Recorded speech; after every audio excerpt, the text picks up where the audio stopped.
Right on. We are live. We're live tonight with Andy Smith and also Chris Rankowitz, an old friend of mine who used to be a lot younger when I first met this guy. And these guys know each other too. You guys have stories too. Old friend of mine. Yeah. Oh, usually it's me with the echo, but whoever else is echoing, turn it down a little bit. Turn it down. All right. I asked Andy to come on to talk about his project, First Man. This really looks like a cool, hardcore 90s comic. We want to find out a little bit more about it. We want to find out, Andy, you're a Comicsgate guy. You're down with the Comicsgate? Yep. Yeah. Very cool. Very cool. You've been working I've seen your name around in comics trade and on projects for years. And Art Sears's work always was like very, very cool. So I want to know all about that cool history, but let's jump in first and take a look at First Man. We will share screen and get right in there. Hey, Leg Kick, what's up, Rick Saylor? Have you guys seen this project yet? You will see it in a moment. First Man is badass. Sharing it up. Here we go. First Man. Andy, so First Man is this your first self-published comic? No, actually, it's my second. First one is still actually in demand on Indiegogo. Nope, this is my second.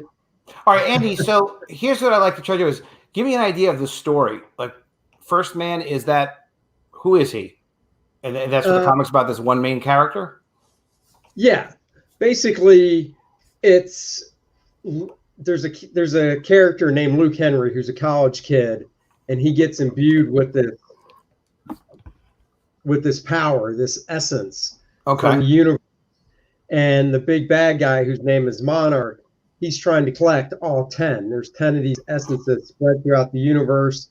Each essence takes a host on a different planet.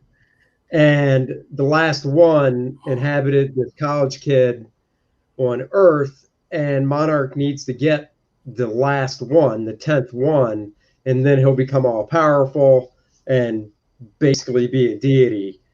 And Penumbra, the female character in it, she has a specific tie to that last essence, which I don't want to give away because it's definitely a key thing in the book. All right, so definitely a superhero project. Oh yeah, it's my I grew up reading comics in the 80s, and then from there I went and got back issues from the 70s. So I'm a Silver Age guy when it comes to some of my favorite comics. Very cool. And one of my favorites was Captain Marvel by Jim Starlin. But then on the DC side, I like Shazam because I always liked the interplay of Shazam the kid becoming Shazam, and then with Captain Marvel, it's Rick Jones slapping the negabands together and boom, Captain Marvel coming out of the negative zone. So that's kind of the deal with Luke Henry, the college kid. He gets this essence and he changes into Apollo, who is the First Man. And when he first gets it, he's just kind of like, obviously he has to learn the ropes and stuff. He knows nothing about the 9 other essences that are out there, and that there's this big bad guy Monarch that wants to collect them all. So but with the one essence that he's imbued with, he does get some knowledge from it, and that's where he gets the knowledge of who the Penumbra female character is. I mean, that's kind of as much as I'd like to go into detail. Yeah, I'm with you. It's good detail. I mean, he's cool as hell. One thing, each character is going to have one of those Marvel Universe type pages. Like, I love these Marvel Universe pages. Chris, did this make you freaking nuts? Yeah, those are awesome.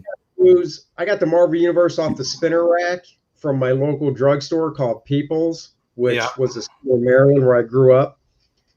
And I can still remember going to the spinner rack and that yellow cover with Angel on it. Yep. Exactly. Man, I love that stuff. It was the one with the giant Byrne spread, right? That one they were talking about where Byrne drew all those characters. No, he didn't do them at first. No, that's the second series. Oh, that's the one I got. got. First series covers were by Ed Hannigan, I believe. Yeah, I don't remember who it was. I just remember as a kid being so blown away by like all of the characters there. And I don't know all the history of it. There's somebody I was friends with on Facebook. I think it was Jim Salicrup was telling me some of the history of it. And I connected with the guy who wrote a lot of them, although I think they wrote them as a team. But this background universe stuff is just so freaking cool. I've been a big fan of it. And, it's just something, it's a 64-page book and it's square bound. And I'm working on the last few pages now. So story-wise, it's going to be 58 pages of story and then a 64-page book. So these 3 pages or 4 pages of the character stuff. And then since I grew up reading those comics from, the 70s and the 80s, I always loved the Hostess ad. So I did my own parody. Oh, yeah. I was sharing your campaign. And somebody saw the Hostess ad, and they were like, they thought that was awesome. Yeah, I think it was on Narwhal's, the stream with Narwhal. Was it last night? It was recently. But anyway, cool. The Hostess ad is awesome. Yeah, I love those. So I love the art in that Hostess ad. The art in that piece, I mean, I know it's your same style, but it's not, the coloring is obviously just the flat tones. I just dig that. Yeah, this is ripped out of even lettering too. Like this is directly ripped out of a comic from like 1983 or something. And I got a nice, I don't know where I found it, but I found a newsprint background, so I can put that over it when it's all said and done to give that newsprint feel. And Peter's, the newsprint look is fantastic. It's cool. Yeah. If you ever want to print on newsprint, the friend of ours, Peter Cimetti, who does Alterna, who also has a nice show. Yeah, he's printing on newsprint for everybody. Whoever's down with that. See this stuff. I remember before I met him online. I haven't met him in person, but we talked online. I've seen some of his books, and I was like, "Oh, newsprint!" So, and the cover graphic design that takes you back to the 1980s from Marvel, that Peter does. Very cool. Very cool. So, how much work did you do with Bart Sears? Because when I see your work, I do think this looks very Bart Searsy. Well, that's fine. He was actually a teacher of mine. So when I was going to the Kubert School, not in a negative way at all. I mean, his stuff is no. Oh, I don't. It's like looking like Barry Windsor Smith. Like anybody would kill to do that. Yeah, no. I was a third-year student at the Kubert School in the fall of 1990, and when I showed up, for my first day of school as a senior, I saw that he was teaching there, but he was only teaching second-year kids, and it's a 3-year school. So I was like, well, damn, what the hell? What's he doing teaching second-year kids? So I just went to his class one morning before school started and was like, hey, Mr. Knock, knock, knock, Mr. Sears, can I like to introduce myself? And, showed him some of the work I was doing, and he must have liked it because we kind of hit it off, and then he basically would mentor me after school. He lived in town and he was working with Justice League Europe at the time. So I would just go over to his place after school and work on my homework while he was working on Justice League Europe. And I pretty much did that a few times a week throughout my third year at the Kubert School. And that's just it. I would take stuff over there and he would be like, all right, give me a piece of tracing paper, and he'd throw tracing paper over it and fix stuff or say, maybe try doing things this way. So instead of like, it's kind of like Brett Booth. Brett Booth went to Wildstorm and trained under Jim Lee. Yeah. Oh, yeah. And you can tell. And I love Brett's stuff, I don't see, I don't know. I think it's a compliment. When Brian started, it's a huge compliment. Alan Davis, and I like that. I still really like that look. You know, Bart and I are really good friends and talk every day. So. Oh wow!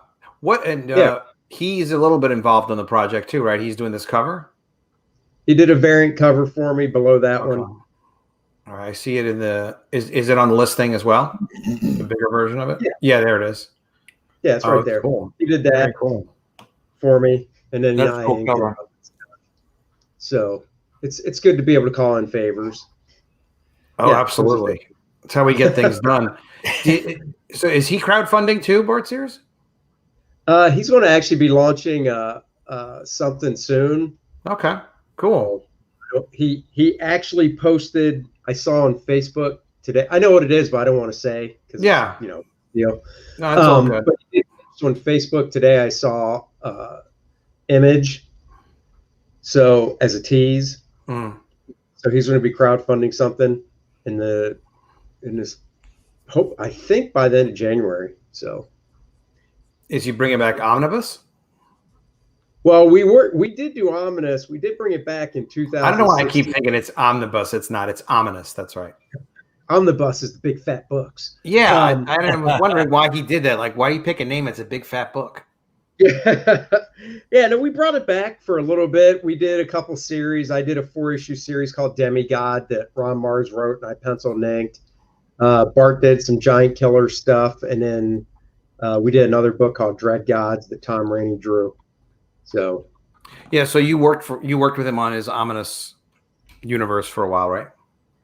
Yeah, back in the day when he first started it in '93, he hired me as the art director. So I moved from Florida, graduated school in '91, moved to Florida, and then in '93 when he started Ominous Press, I moved up to Syracuse because so we could work in the same building and stuff.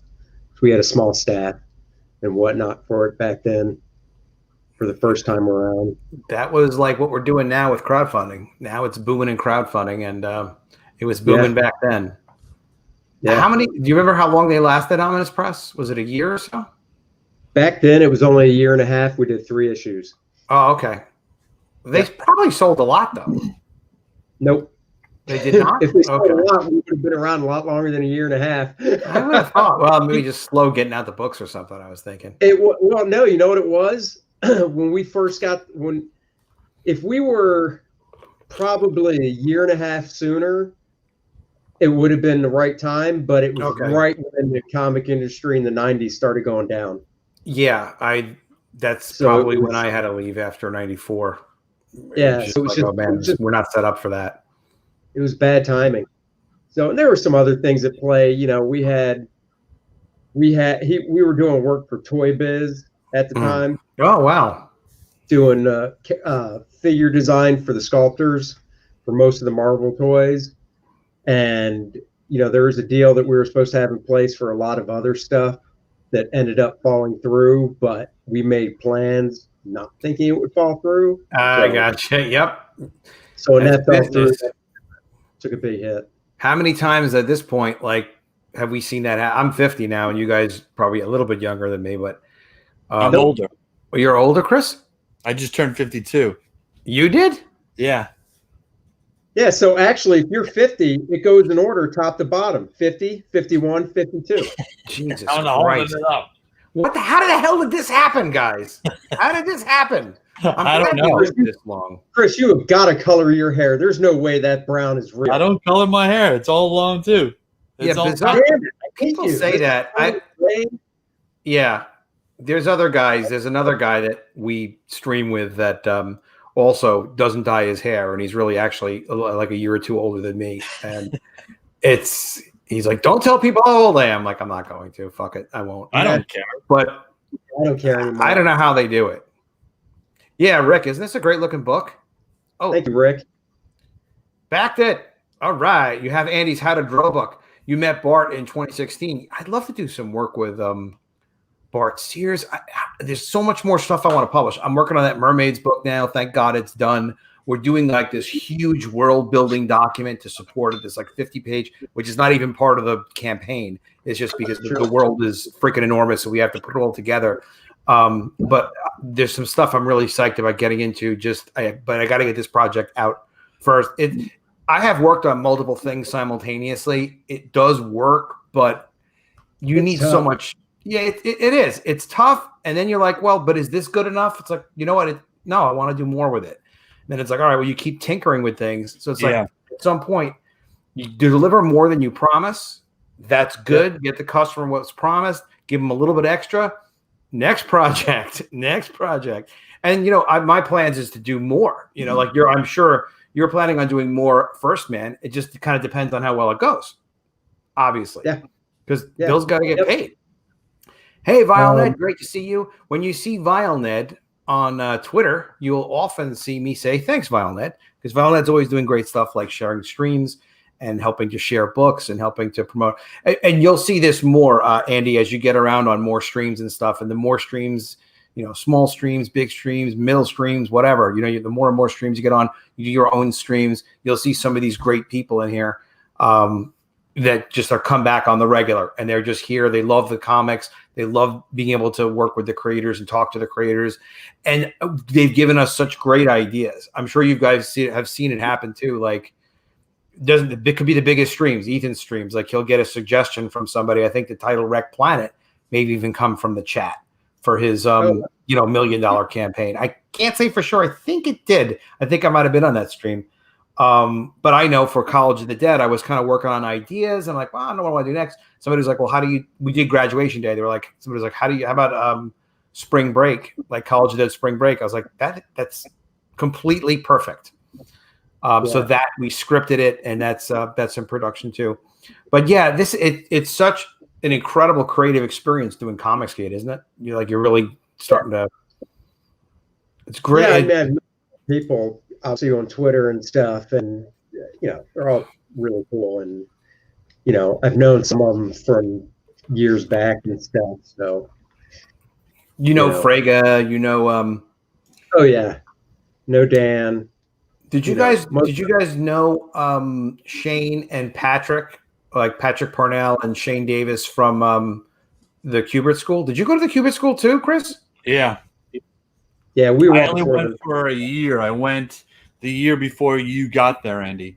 Okay. Yep. Yeah, Brad Vencata, a buddy of ours, buddies of mine, he and I were roommates.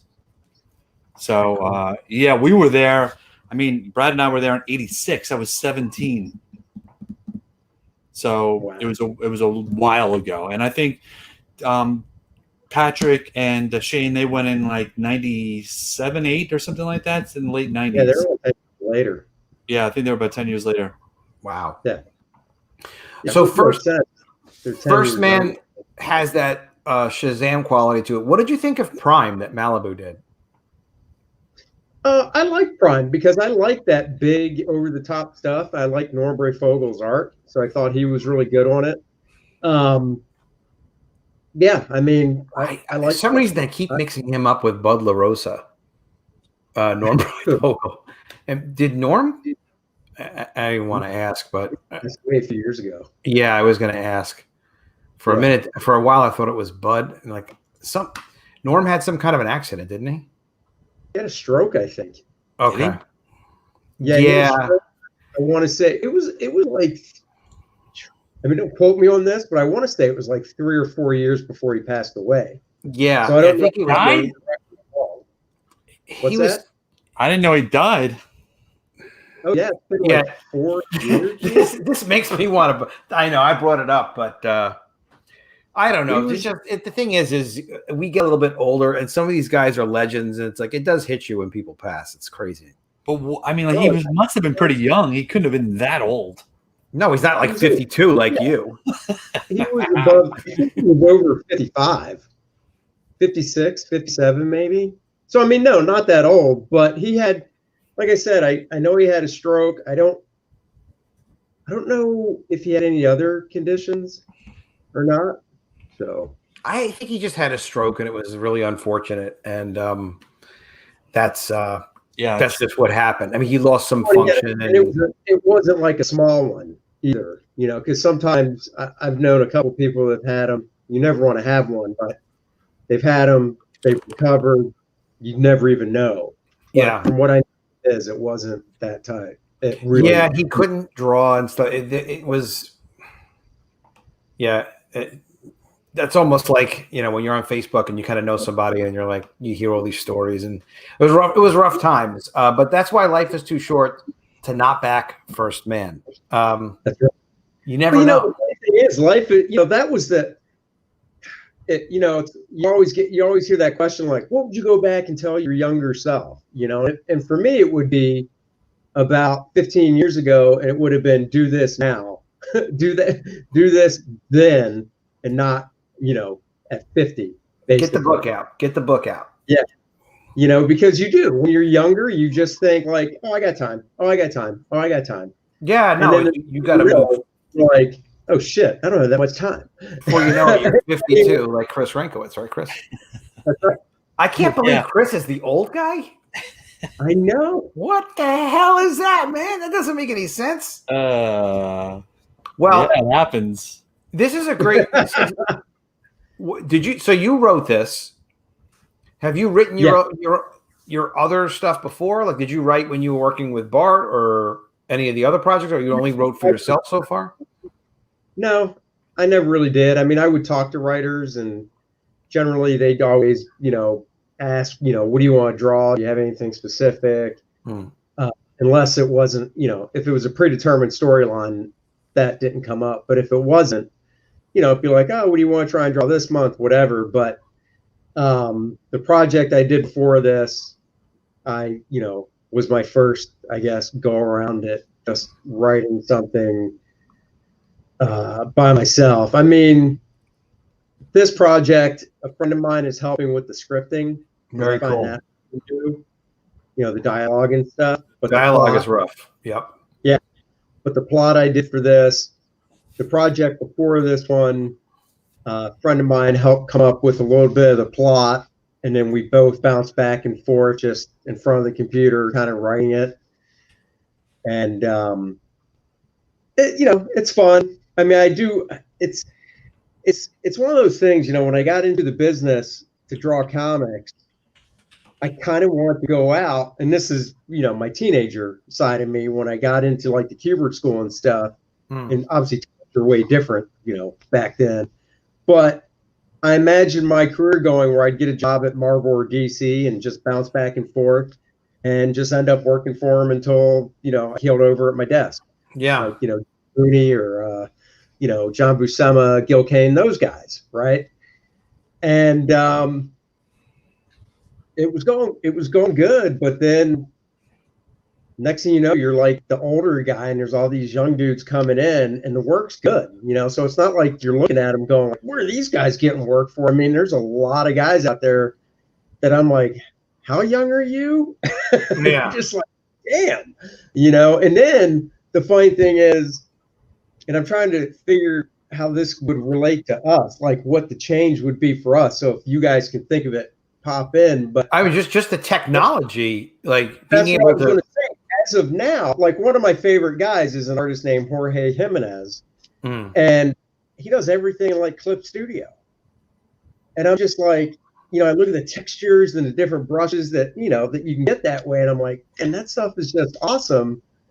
But I like having original art, Yeah. So I do a hybrid where I'll draw the stuff on my computer, using the Cintiq, but then I'll print it out full size in really light blue so I can ink it traditionally. Yeah, and you wind up with an ink board. Yeah, and I might do some effects in Clip Studio. So the original is generally, most of the originals are like, 100% done, but every now and then I'll do an effect, like I said, in Clip Studio or whatever.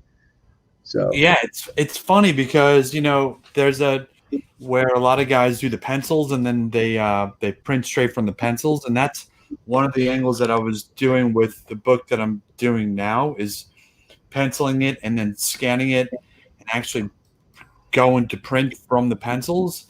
But I was just looking at a bunch of stuff online and different artists, and there was a book that Joe Mad did back, I don't know, like maybe 10 years ago. I think it was about 10 years, maybe it was less. It was some SpiderMan book that he did, and it was printed from his pencils, and his pencils are pretty darn tight. They're not as tight as when Townsend inks them or anything like that, but they're pretty tight. So they're pretty tight. The book looks pretty good. I mean, it's a little heavily painted for me, but it's still looking good. But the funny thing is that his pages, almost all the pages are for sale, and then don't sell when they're pencils. It's like for some reason, really, people just want to buy inked work. You could go buy a Spider-Man Joe Mad page right now for like $250, which is crazy. All right, if I buy that, will you ink it? Sure. All right. Andy's really good inker. All right. Andy's a better inker than me. And we can flip it for like $2,000. There you go. I don't know what it is. You know what I mean? It is the printed page, right? It's the page that was done, and it's his pencils, but there's no ink on it, and it doesn't go for the same value as an ink page. I guess if you think of it, you could display a pencil page. It is a little harder to see on the wall. Sure. But still, an original piece of his art without anybody's stuff on top of it, right? It doesn't have another inker or some other name on it. It's a Joe Mad piece of art. And I know there's other guys, but I went to this one page and there's so many different artists, and I'm like, oh, look who's art, what's their prices? I just looked on Joe Mad's prices. I was like, what? $300? $250? Some pages were like $600, but still, that's even cheap. It's a little bit nuts. It's a little bit nuts. Interesting. I think the thing that gets me is, to each their own. Because I collect original art. I haven't bought any in a long time, but for a while there, I was picking stuff up. And with the guys that are all digital now, 100% digital, I see a bunch of them that are selling one-off print. And they'll print it out on Bristol, so it's on heavy, it's on the same type of paper that obviously comics artists draw on. And they'll go in and, they get a stamp made, like an embossing stamp, so they can emboss the corner of it. And they say they're only going to print the one, and sell the one. And, a couple groups on Facebook, original art groups, I know people have brought it up like, oh, what do you think about this and stuff? And, to me, it's like, well, to each your own. If you want to pay whatever the guy's asking, knock your socks off. But personally, I wouldn't. And that's just, I think, being the artist and stuff to create stuff. I mean, Heritage Auction Site, right? They put up full scans of everything that they auction off original artwork wise. I've taken a couple of the scans, saved them as JPEGs, and printed them off on Bristol full size, and it looks like the original because they scan everything high res and color. Have you sold any of those? Paying for this, huh? Have you sold any of those? I don't know. I'm just like, let's make some quick money. Your LCS. What's LCS? Well, maybe you could do an insurance thing and be like, hey, I had this original like Todd McFarlane Spawn #3 cover or something, and someone stole it. Yeah, could you imagine like his stuff if you didn't have some of that stuff that sold for like 6 figures? I think it's like, pretty damned impressive. Yeah, pretty damned impressive. Speaking of impressive, so you've worked at Marvel, DC, Valiant. I'm curious, did you work at which Valiant .0 did you work at? Did you do the Shooter Valiant or the Acclaim Valiant or New Valiant?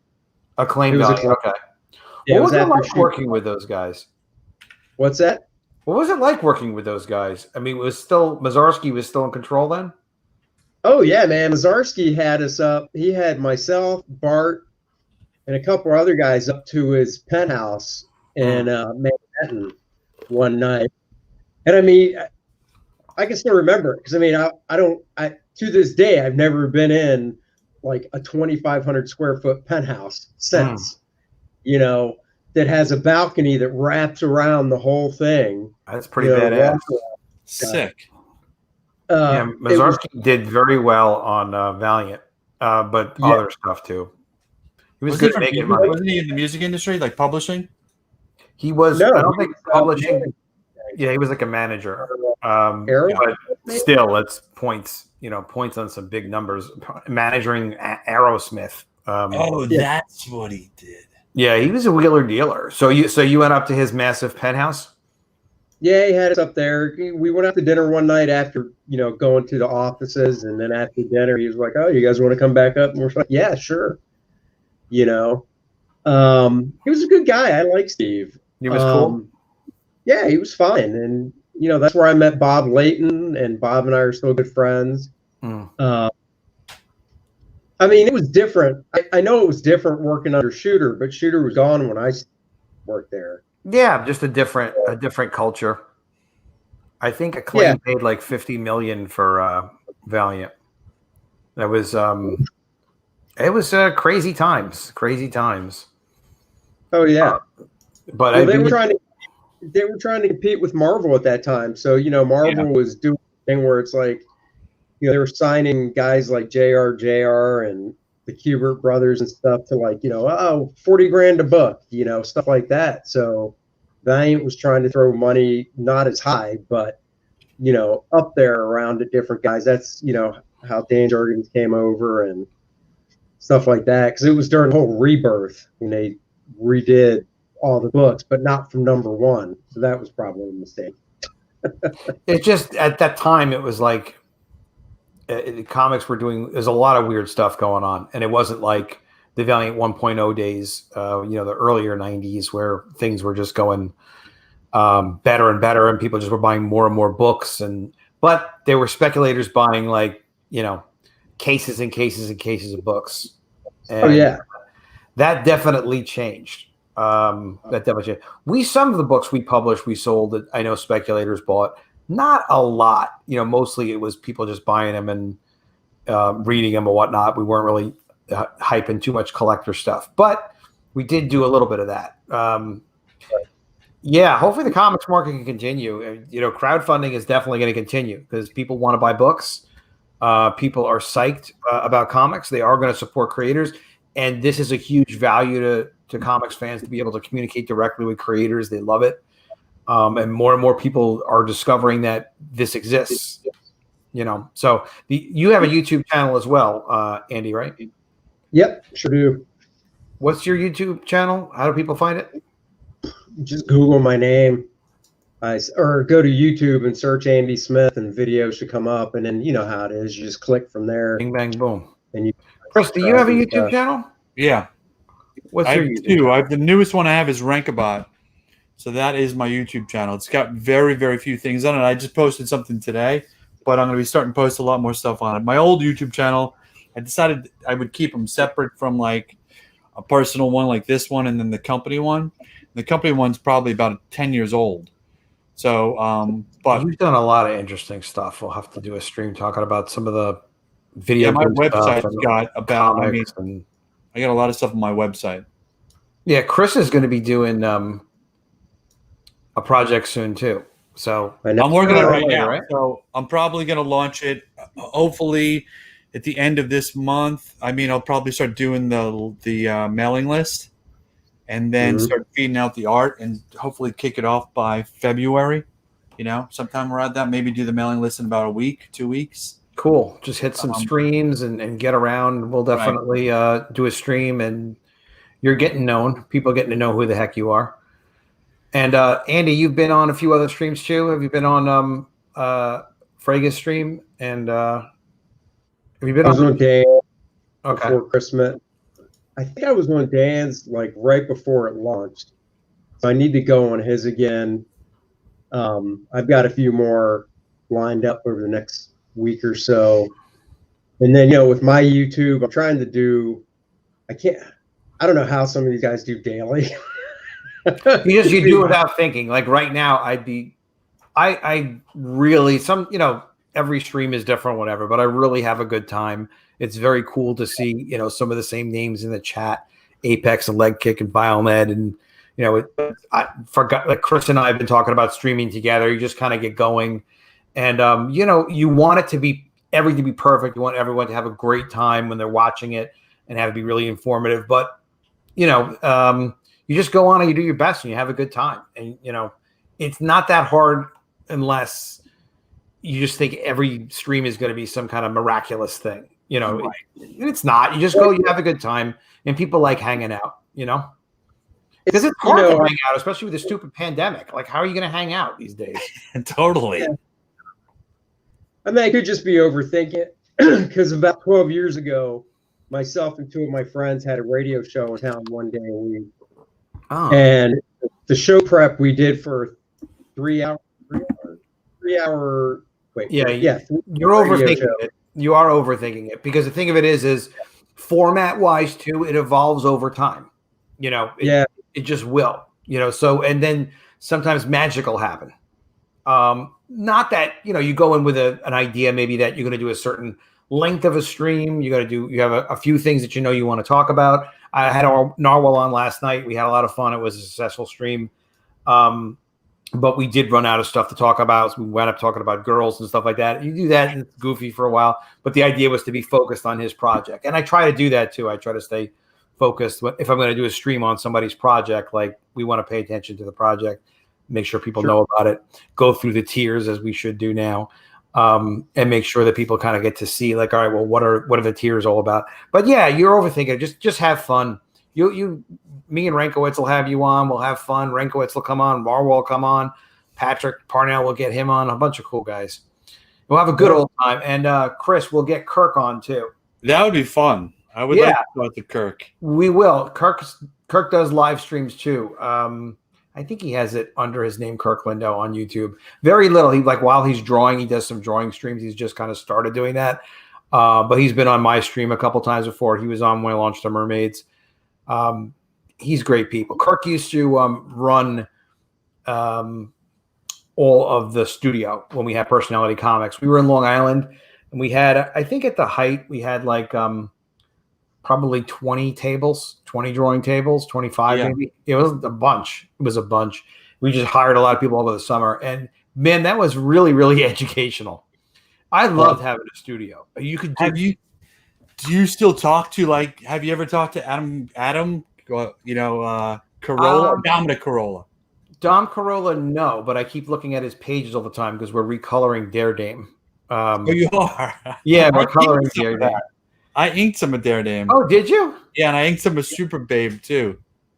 Oh, there's some pages you didn't finish. Yeah, I'm going to have you finish those because you were paid for those. But look at it, because Super Babe, the last. I didn't ink the whole book. I think that you, guy, what was his name? It was you. It was the last 4 or 5 pages of Super Babe. I'll get it for another stream. It'll be like the Blaine Rankowitz stream. Yeah, the last 4 or 5 pages or so. It's but it looks like it was like a multiple generation photocopy, and it was not. Oh, it was not. Nah, I inked everything because the reason I inked everything is because that's the way you got paid. You had to hand them to what's her face, and she gave you the ink. Yeah, Chris was. Kirk had gone on by that time probably or something, and it was a lot of people got away with stuff. Maybe interact with your subscribers, guys. Make some noise. Well, I mean, we're doing that. We're doing that. Took a little bit of old times. Okay, you got Rolling Stones and John Lennon for Personality Comics. But did you draw? No, you didn't do John Lennon. I know that. You might have worked on the Rolling Stones one.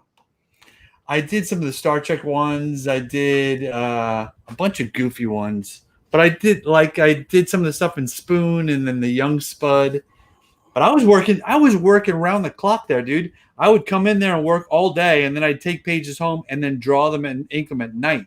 Oh, really? Oh, yeah. I drew that. I drew the full not Dan Marino. What's his name from the 49ers? Joe Montana? Joe Montana book. You were working at home? Did we pay you for that? Yeah. I see. That's how good Kirk Lindo was. We were talking about Kirk before. Kirk knew what the deadlines were and all the other stuff we had to get done, guys. And yeah, he just knew what the deadlines were, and he tracked everything, and he knew what the budgets were, and he just got it all done. I didn't realize I didn't know anybody did anything at home. Yeah, because I was the deal that you guys gave me was a page rate deal. Mm-hmm. So you paid me per page, and you paid me I had an ink page deal too. So you guys had so many books going on, and I was like, I'll just take this stack and ink them tonight, and I'll bring them back tomorrow. And Kirk was like, that sounds good to me. And I'd come back the next day, and I'd hand you a stack of pages already inked. I'd ink all night long. I would have sat in that office all night long if it was open. We didn't tend to work late, I don't think, but I didn't realize we had stuff going on at home. Wow. Oh yeah, I worked on the clock. That's awesome. Well, thank you for doing that. But that's because Kirk basically, as long as the deadlines are being made, the thing is, we offer the comics to distributors. They gave us the non-returnable orders. We got to deliver the comics.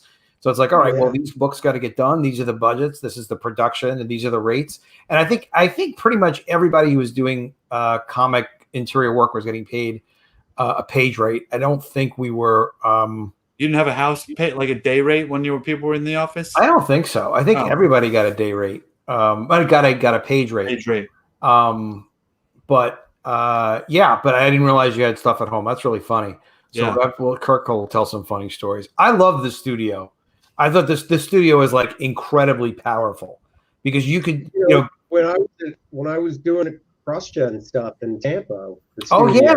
They had a studio there. Fun. That was fun. We liked the setup. It was the inside. It was one master room, and the room was broken into quads, and the quad held a team for a book. So you have the penciler, the inker, and the colorist in the quad, and then there was a center little a 6 foot by 4 foot or 6 foot by 3 foot. I'm just looking at the table that my stuff's on. That size, 6 foot by 3 foot conference table in the center of the quad. To like in our group, we'd play chess and stuff. Oh, that's pretty cool. To take a break, and it was fun working. I had a good time working at CrossGen, and there, unlike your place, there was 24-hour access because like Jimmy Chung would work all hours of the freaking night. Do you make like some friendships that like continued for decades later too, right? Oh yeah, I'm friends with all those guys still. Yeah. Very cool.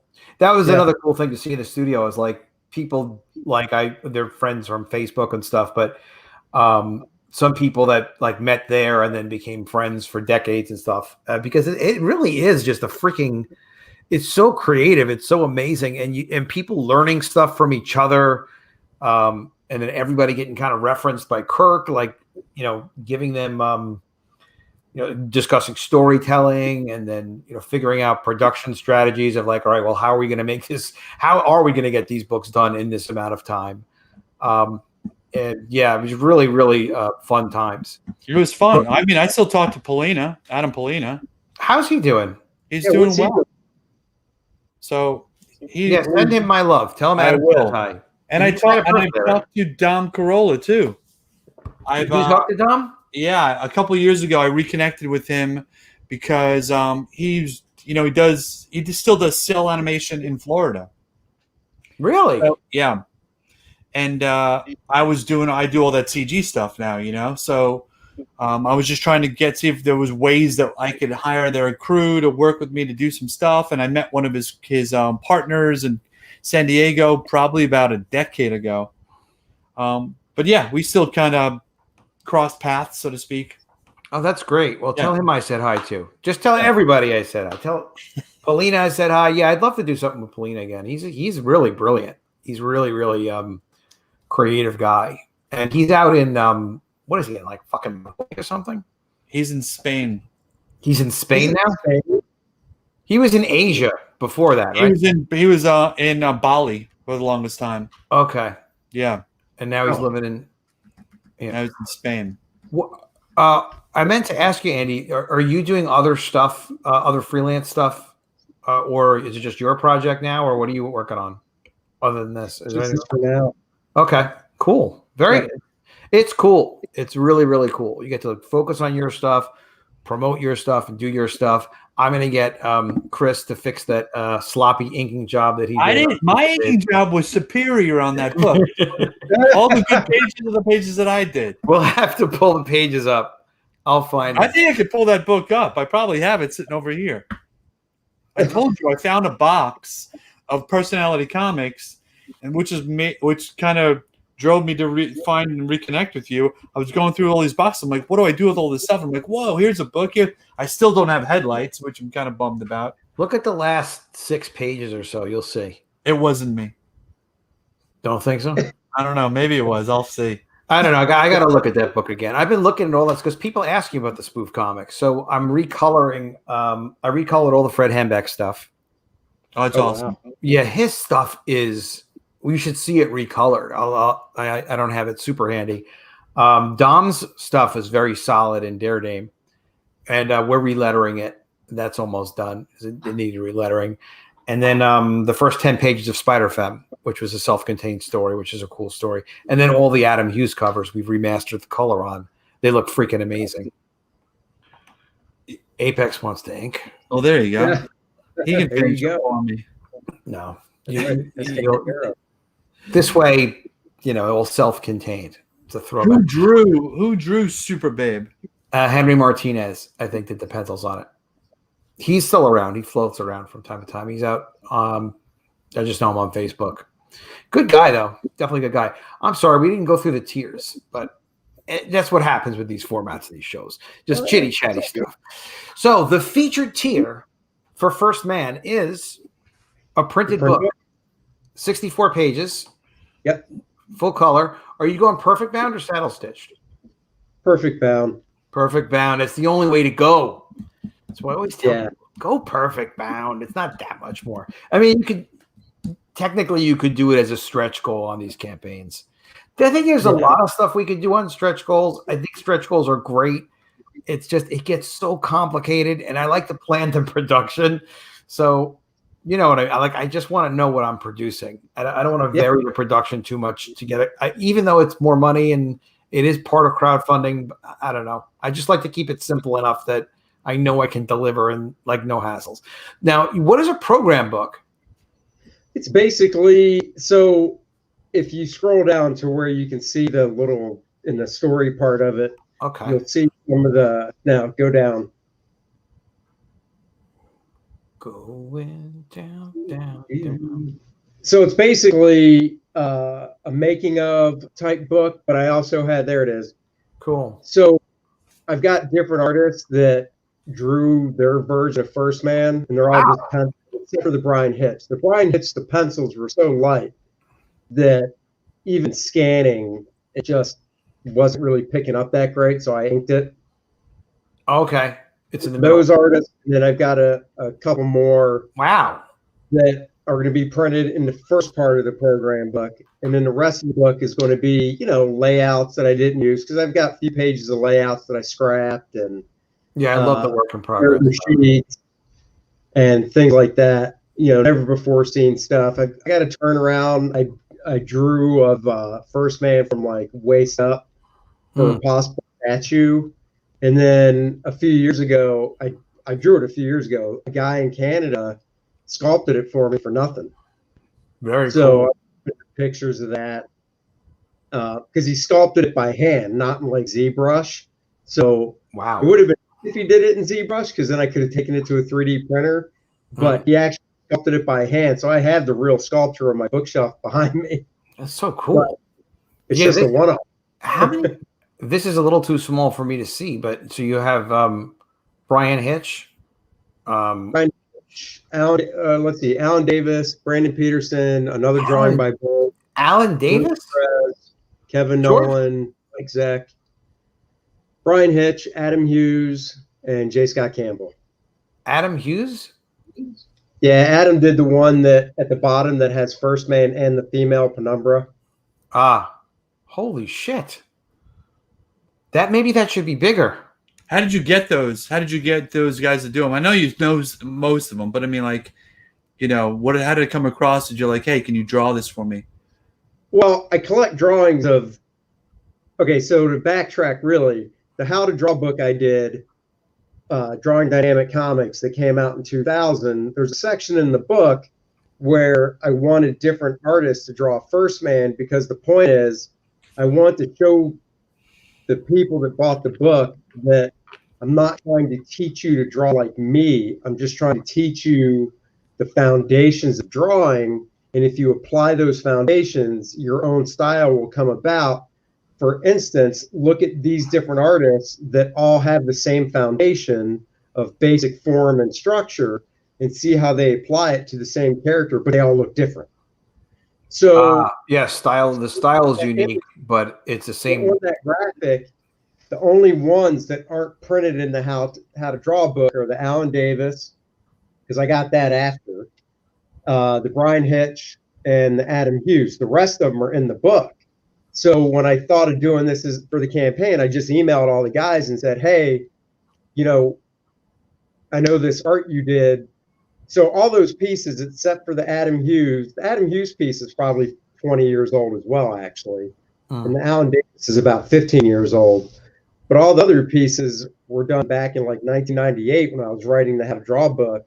So I just emailed them all and said, and just to refresh their memory, I sent them a JPEG saying, hey, I don't know if you remember doing this for me, but I'm doing this campaign. I'd like to use it. And they were like, okay, go ahead. So very cool. Yeah, because that's sort of like heart attack inducing to see the names that you have associated with this. I've got more. Because after that, I started collecting drawings from people at conventions that I know of First Man. That's like, I'm like, oh, if I'm going to collect original art. So I've got other ones as well that I'll put in it. I've got a Mark Beecham, Mark Beecham's usually known for drawing chicks, but I got him to draw me a First Man. Oh, wow. Yeah, I love Mark Beecham's work. Mark Beecham's his stuff is powerful. I'd like to see him crowdfunding. Yeah, his stuff. I've always loved his stuff. I went and looked him up a year ago or so, and I found some cool stuff he did. It's just different art, but I didn't see what he was like publishing or what the heck he's doing.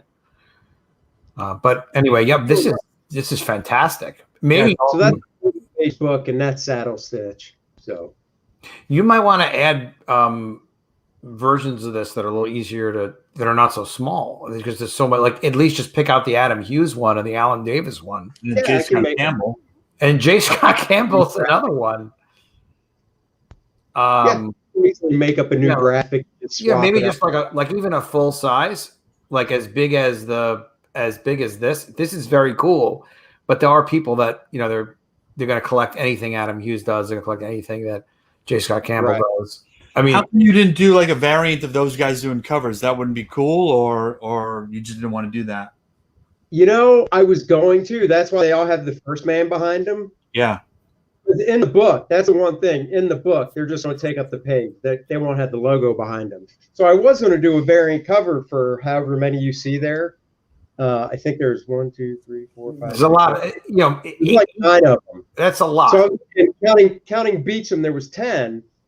And I'll be honest. I was talking to Ethan about the campaign before I launched it, and he was like, "Man, I just think you've got."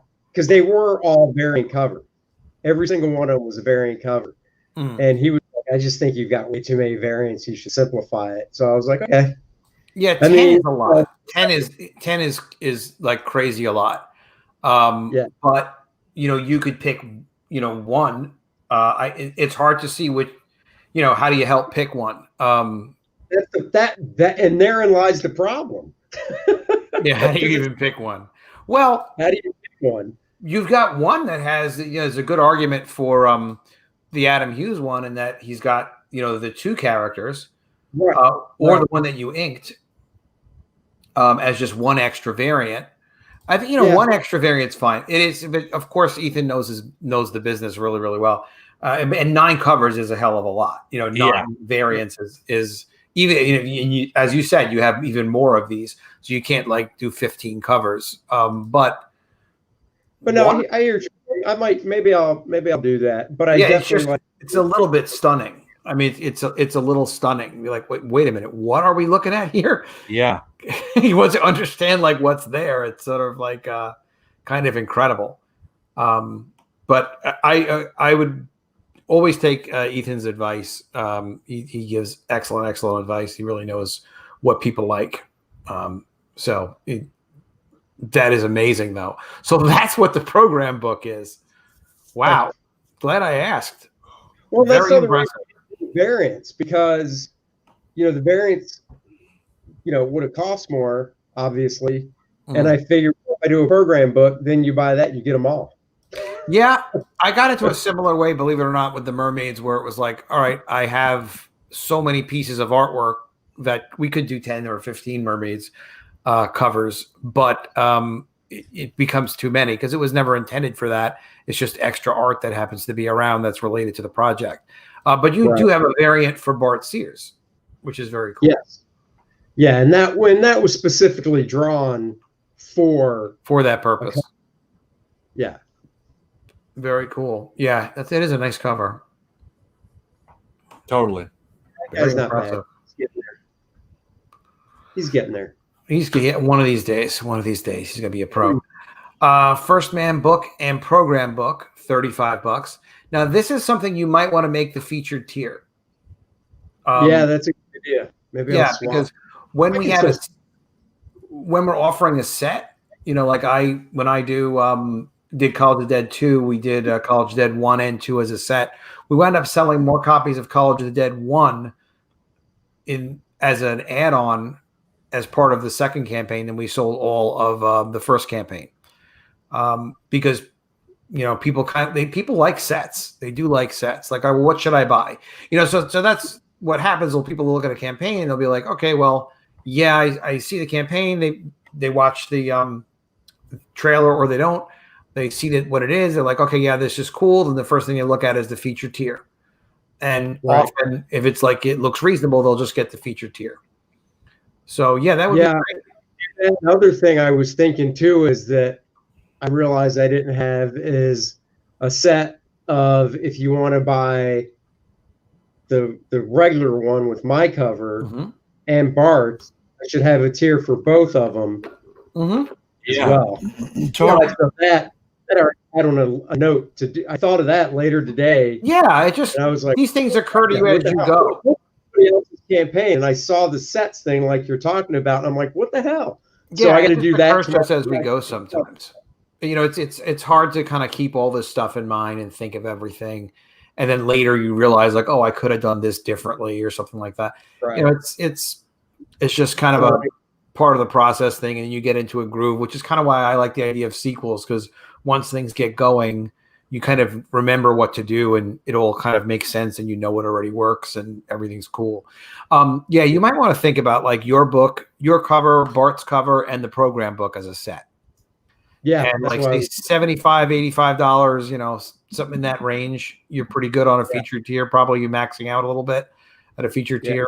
But yeah, that's cool. And do you know how to do add-ons?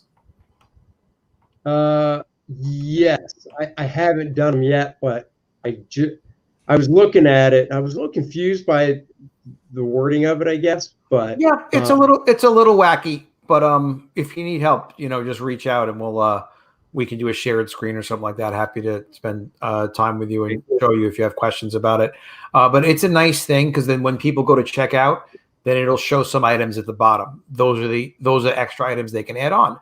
They don't have to be unique items either. It could just be like, while I'm buying my 6x9 head sketch book, it'll offer the other items that are associated with that 6x9 head sketch book, which can be all the other items, whichever ones you want or not or don't want. Which could also be like, all right, well, while I'm getting the head sketch book, I guess I'll also get the Bart Sears cover, and then people will just kind of mix and match and add on a little bit. Yeah, I guess the thing that, if I remember correct, is I was like, I think I was looking at it, and I was like, well, if I add this, how do they adjust the postage, or do I do? You know what I mean? You adjust the postage. So when you add an extra add-on item as an add-on, so let's say the Bart Sears cover. You'll create a new item that is an add-on version only of that Bart Sears cover. Right. Only in that it's got a different product code. And then you'll decide what the associated shipping should be along with that item. So if it's domestic, it would probably be $0. If it's international, probably another $5. Right. Even though it might kick you into a larger tier if they happen to buy, more stuff. But you're making enough money in additional revenue anyway. It shouldn't be a big deal. Okay, I see what you're saying. Okay. You see what I mean? So and domestic, it's a little silly to charge extra shipping for domestic when they're already paying. Right. I don't know what you're charging for shipping, but usually, we usually charge $10 as a base. Yeah, I know exactly what you're saying. Okay, cool, my man. Your campaign really looks great. The art looks great. Those big names associated with your project is great. Very, very cool. And I think just more when people understand the project, definitely you want to extend the 30 days. And I think also stay in demand, because the more you get around. Oh, yeah, no, I'm definitely doing that. When people get aware of your project, they're going to be buying this thing forever. And Malin said it too. It's like the John, other one's man. So. Melon. Yeah, well, Galen gives great advice. Well, he was saying like, well, let's face it, I missed Graveyard Shift #1, right? So when Graveyard Shift #2 came up, I bought Graveyard Shift #1 off the 2. So I bought 2 books in that one go around, and I was happy to buy the other book because I wanted to read the first book. So, and you know, if you've got a collector's cover, people are going to be happy to buy both books, especially if you got your cover and a Bart cover, you know, or whatever. They'd be happy to get those 2 books. That's doing it this way. And there's another thing too, is like you saw John do. He did a second chance campaign for Graveyard Shift 2, and there were other mitigating reasons why people were excited about that, because there was some CG drama going on, and buying the book was like kind of playing with the drama as well a little bit. But people loved the book, and he did fantastic on the book anyway. And yeah, that was another whole revenue source. So you might come back with one of those name covers, and offer that as a second campaign, you know, in the future, or another add-on, another new cover on this one. As long as it's really cool, then it meets the standard, and as long as you don't ridiculously overwhelm people, which you know, that's hard to not do sometimes. It comes to mind for me sometimes too. It's like, all right, let's do too much at once. But 6x9 head sketch. So you're doing an original head sketch. Yep. Okay, very cool. Original art in the book, and that's the book with your cover on it? Yep. Very cool. Yep. And you already sold out of your single figure commissions. Oh, those are all out. Would you yeah, I think you might want to consider adding more. Can I do that? Well, here's how you do it. This one that's sold out. Right? What's that?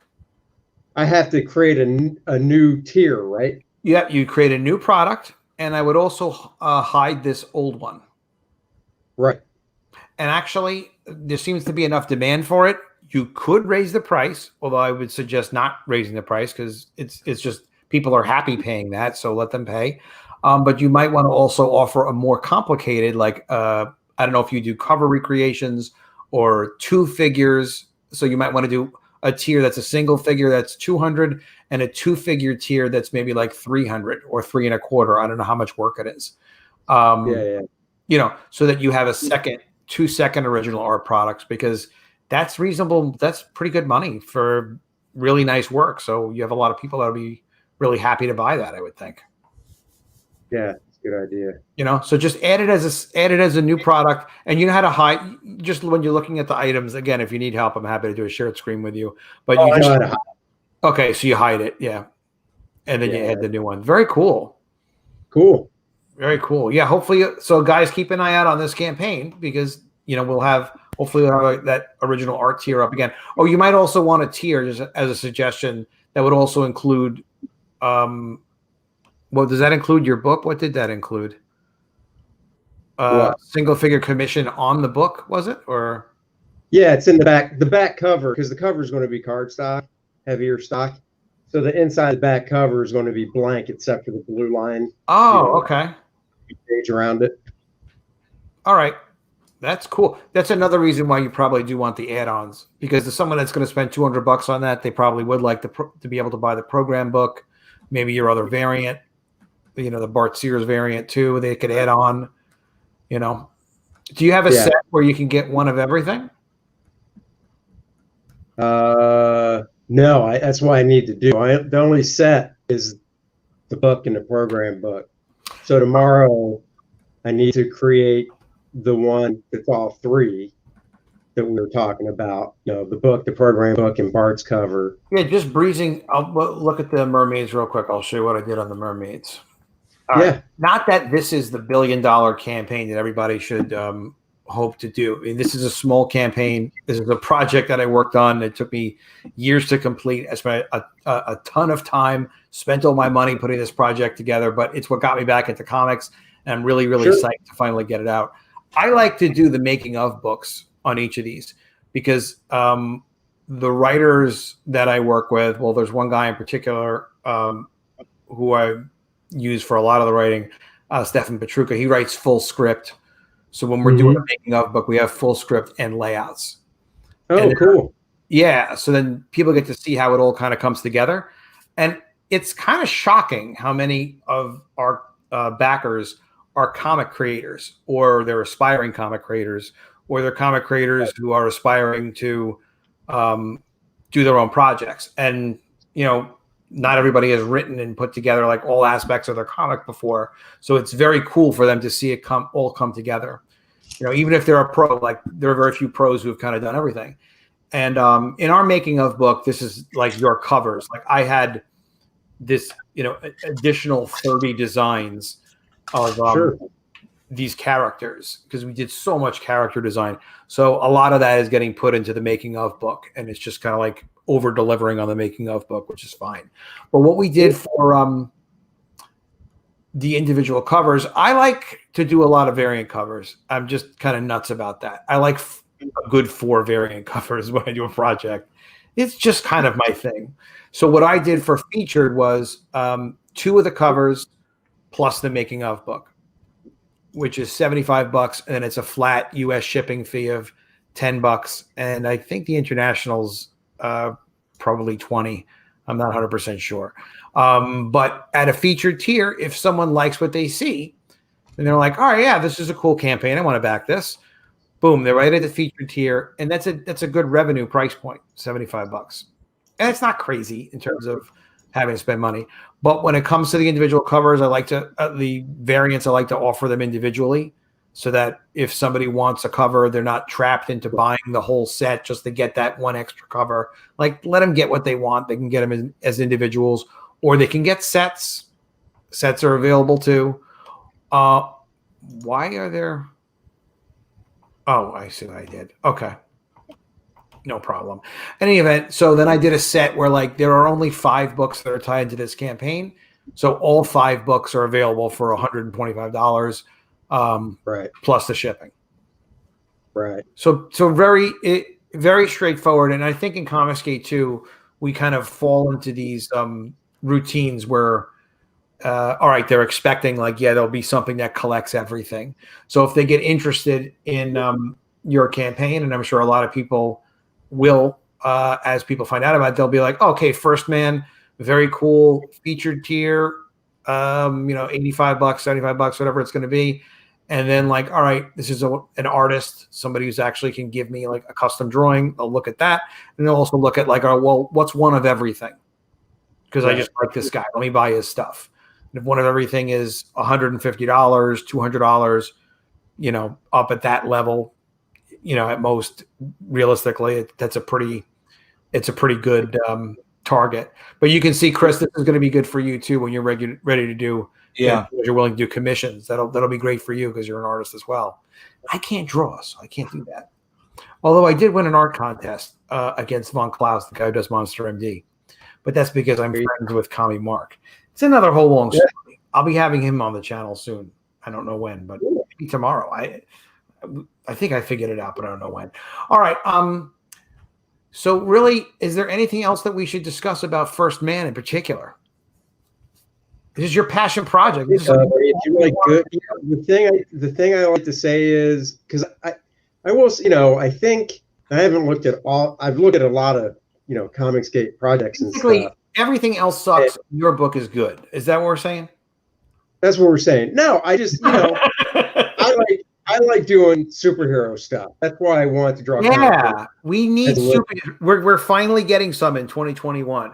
Patrick Parnell's doing another one called Ultra Star, and we absolutely need First Man in Comicsgate. We need some of our own superhero characters where we can kind of show, like, look, Apollo. This could have been a page out of Marvel Universe. It could have been if they had played their cards right. That's right. The fools. But no, this is now part of Comicsgate. Apollo. And Apollo, how powerful is he? Is he like Apollo in a fight with, like, who is he evenly matched with that I would know for a superhero? I mean, I got no bones saying that he's my version of like a Captain Marvel, and cool. The boy Monarch is basically like a Thanos. Okay, and then attitude-wise, Penumbra attitude-wise, Penumbra is kind of not power, of course, but attitude-wise, she's like a Punisher. What I mean by that, Apollo's totally Boy Scout, won't kill. Monarch is total badass, doesn't matter. Penumbra's like, yeah, if I got to take somebody out, I'll take somebody out. And her power is kind of like a Green Lantern-esque, except she doesn't have a power ring or anything, but she puts out tendrils. I think there's a double page spread that shows.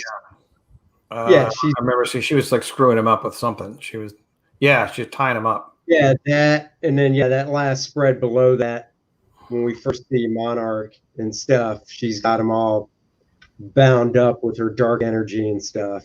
So very cool. And she can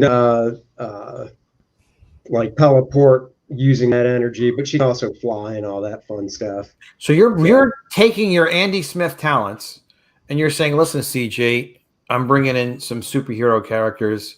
You're going to love them. Pretty much, yeah. It's superhero time. We got to get ourselves ready.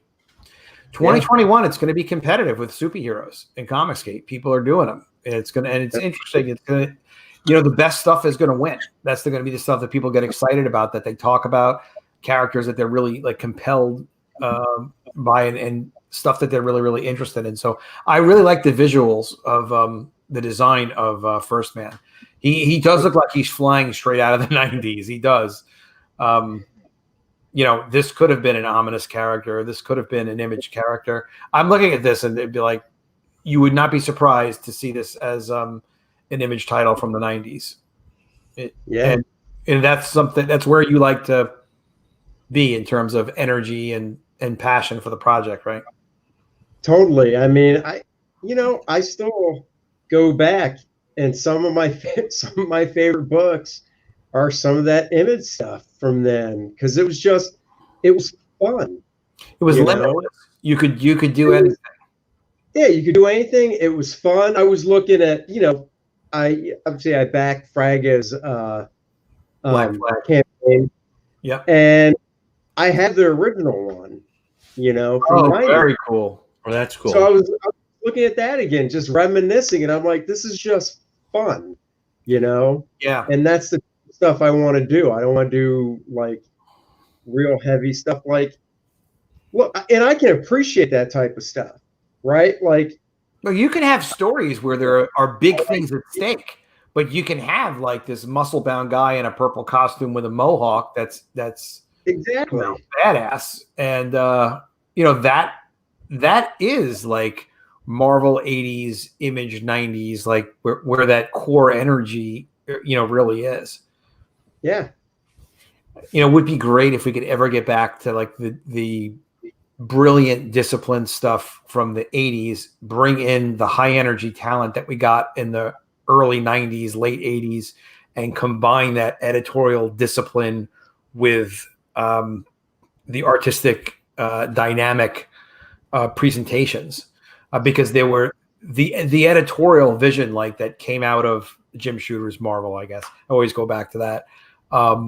But also that, the creative energy that really was completely unleashed, maybe a little too much with Image, like in that, like, you can break all the panel borders in the world, but right. Just in terms of like everybody bringing their best, which we have a chance to do that with Comicsgate now, where everybody's really bringing their best at every level. Nobody doesn't need anybody else. Like, yes, people can work on their own projects and do their own thing, but we can all like learn and collaborate together, whether it's something to do with shipping or a tier, or it's something to do with, hey, Andy, can you help me out with a character design? Because there are some superheroes I've been wanting to do. So it's just stuff we can talk about and kind of collaborate on. Not Chris Rankowitz, because he's too old to work on stuff with me. Chris, how are you 52 years old? 52 strong. Wait, you like work out and eat right or something? I eat right, and I got a 32-year-old girlfriend. Yeah, the young girls, it's good. You got to keep up. I got a baby. It's going to be 21 months and 2 days. Secret unique. More power to you. Yeah, no, the 32 is good. That's a good age for 52. It's not a bad age. I'm going with the Scott Adams plan, which means I need to make somewhere between $40 and $60 million over the next 10 years. And then when I'm 60, you go 22. That's what you get. Well, I'm going to do the same thing. You want the same plan? We'll make double the money and we'll split the girl. That way we could do head games and stuff too. Somehow this always devolves to me bringing up girls. So Adam, hold on a second. So do you think? So when you're saying like the 80s stuff, are you talking about like month to month books, like? No, well, regular stuff, or are you talking like John Byrne, George Perez type stuff, or Frank Millery stuff? What do you? Here's what I talk about, because like you know, when the 80s comics. All right, so when Shooter was editor-in-chief at Marvel was when I started picking up comics, you know, pretty much off the racks. And the stuff really, really grabbed me. And what you had was the comics. Okay, so the stories were good. Everything happened for a reason. Of course, there was nothing to do with social justice. That's like leaving everything out of the equation completely. Like none of that stuff. But the continuity was good.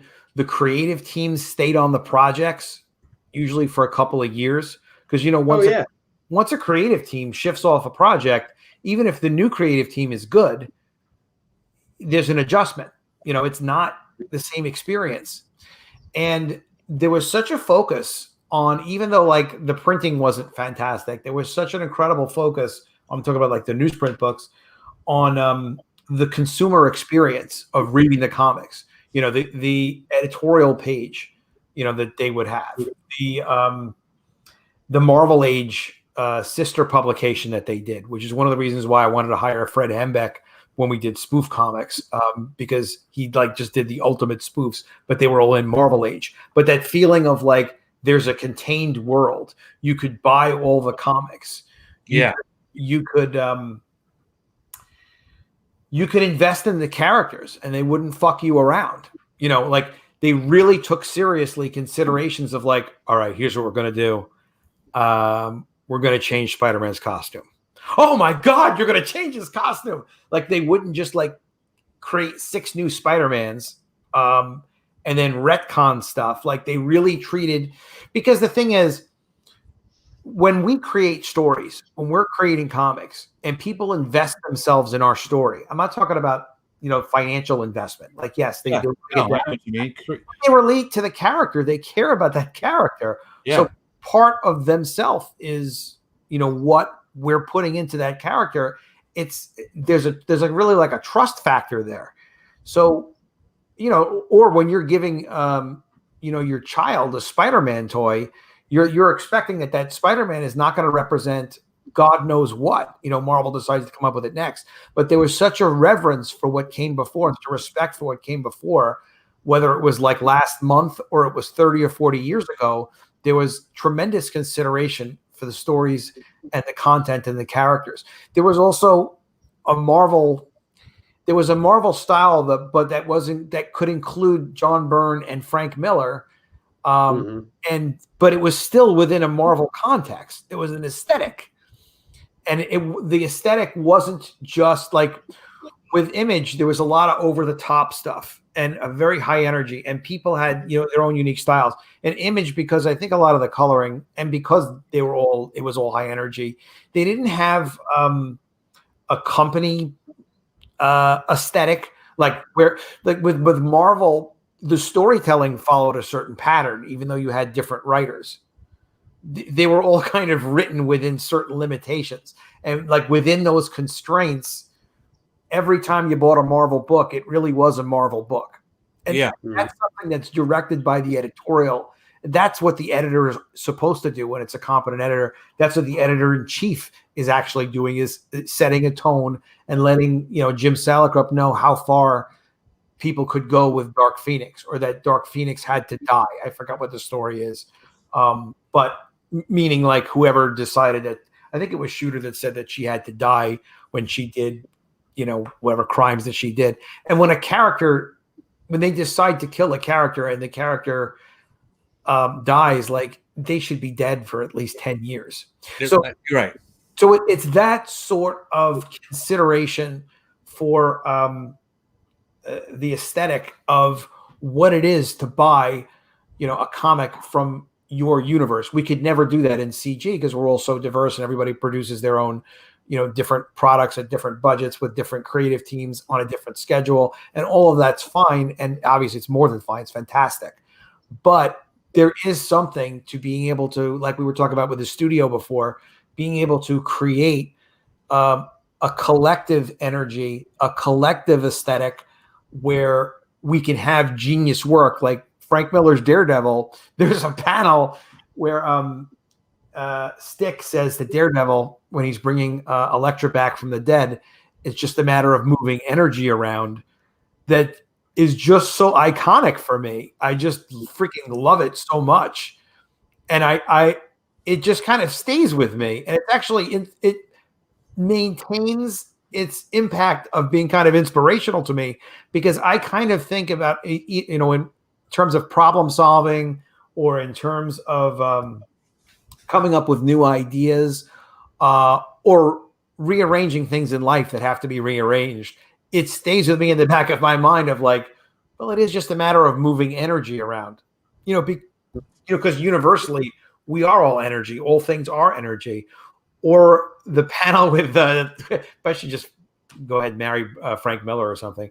But that panel where where Bullseye is killing Elektra, and he's basically saying, "Hey, you're good, babe, but me, I'm magic," and he throws his card or whatever, or staff or whatever it was that he did that he killed her. There's like these iconic pieces that it's the editorial environment that Shooter and the editors created, where they gave the constraints to, Frank Miller and his team, and said, look, this is the sandbox we can play in, but give me greatness in this sandbox. Now, I don't know exactly what all their dynamics were for working together, but you just kind of know from being on all sides of the production of comics and working with creative people and stuff, like that's where this stuff comes from, is when we sit down, we work together, we figure out what we're, good at doing, and we just produce something amazing that can't be produced by anyone else. And that couldn't happen. It just can't happen without people also knowing what their strengths are and, whatever it is that people have proven themselves. And Jim Shooter, for example, does still do freelance stuff from time to time. He is 75 now or so. And, it's a couple of years on and stuff like that. And we all have years and stuff where we do our strongest stuff. It's something where I look at it and I say, like, particularly with technology and with crowdfunding, there's so much potential for what we can do to deliver on the promise of how great comics can be as, entertainment, as inspirational stories, and of course, whatever intellectual properties, we could all get rich someday.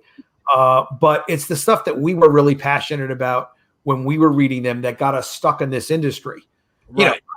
What are we doing? Why are we making comics still? There's got to be something better to do. I was talking to someone today who has a database company. He's talking about how he's leveraging this to market products to attorneys. And, he's like, I'm working on 20 different startups, and that stuff is fascinating to me, but I can never pay attention to it for too long because it's always like, well, I want to make actually comics, and I want to work with more creative people. I want to see character designs of things I'm trying to think about. I want to get this current book out and then get the other book finished. And it's funny because, and that's really what we have to do in life, is go where our passion is.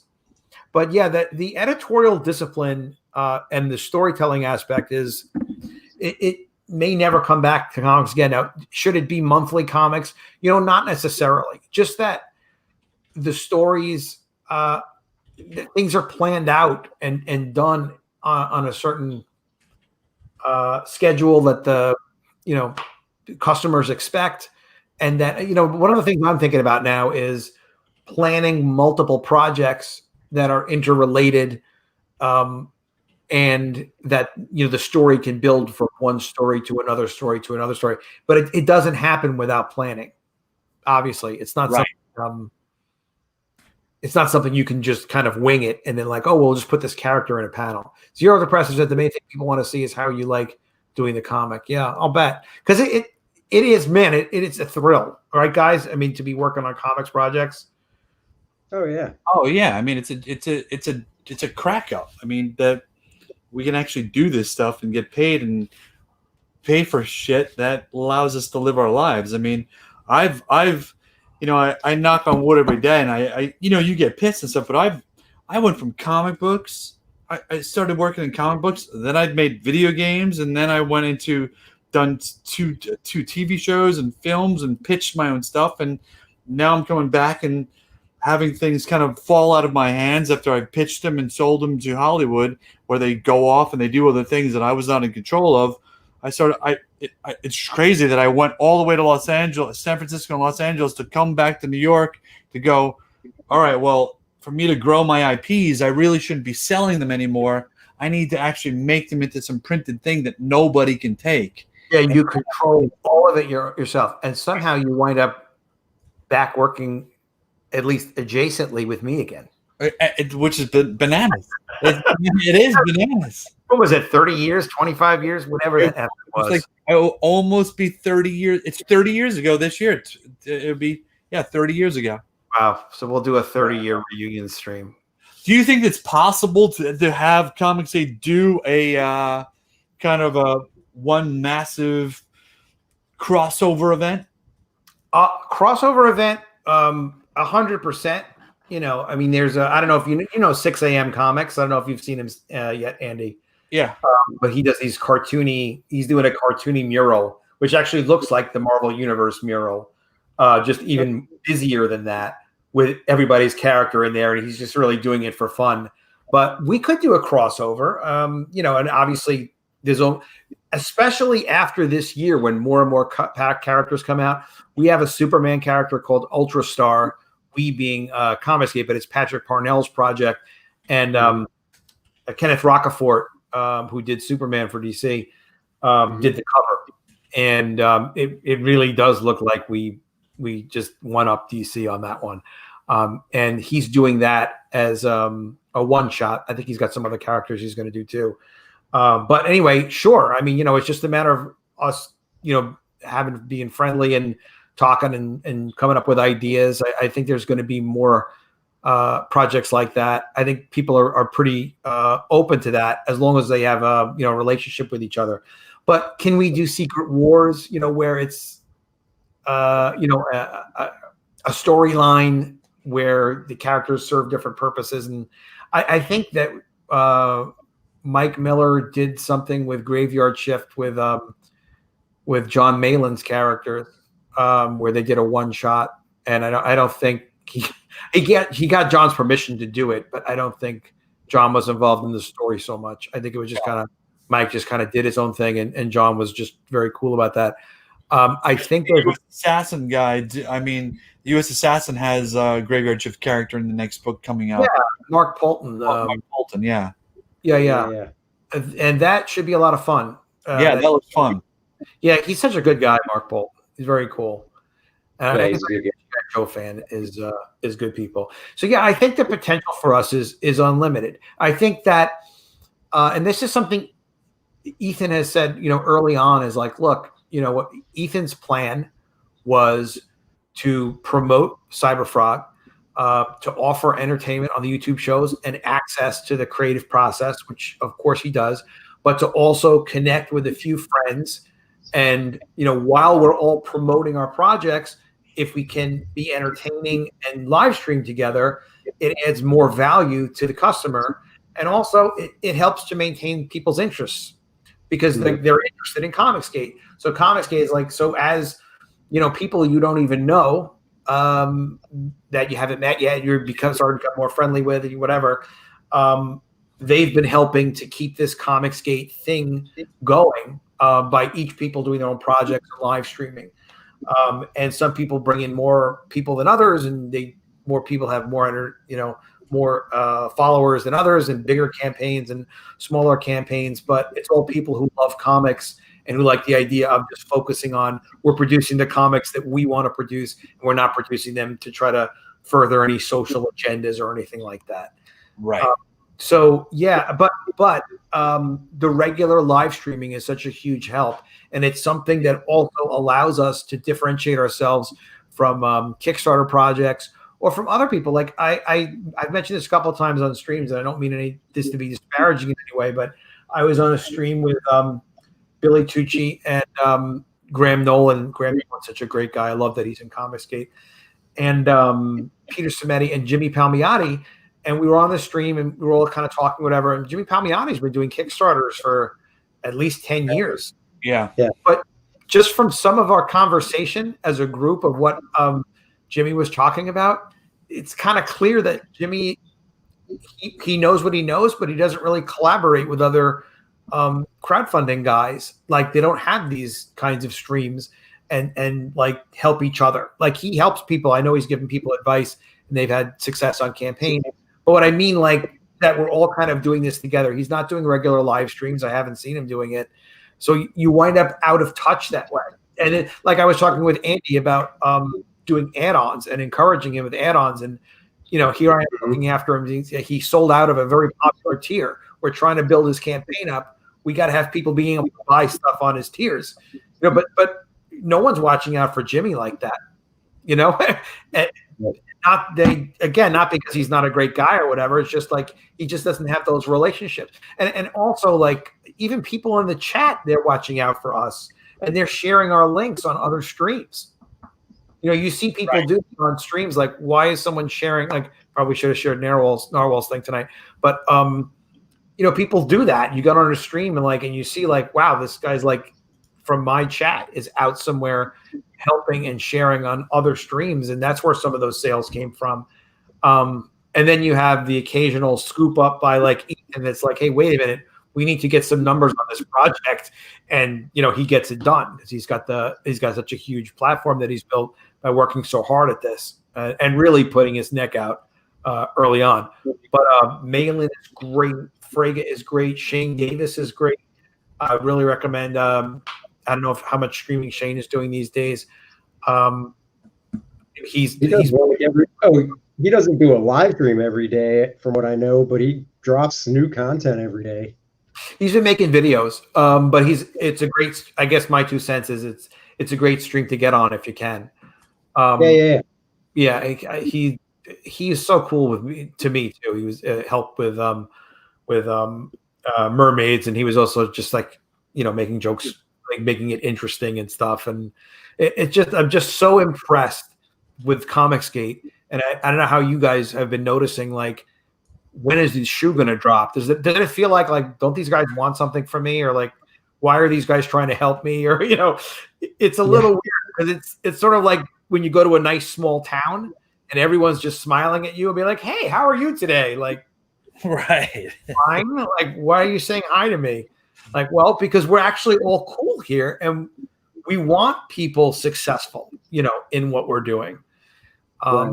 Yeah, I love it. Comicsgate's great. I love it. And, for me, Comicsgate is not my full-time thing. Publishing is not my full-time thing, but I'd love to make it happen again. And if the projects are right and I take care of the fans and I'm good in the community, it'll happen, and same thing. If that's what you guys want to do, you'll be able to do more and more comics.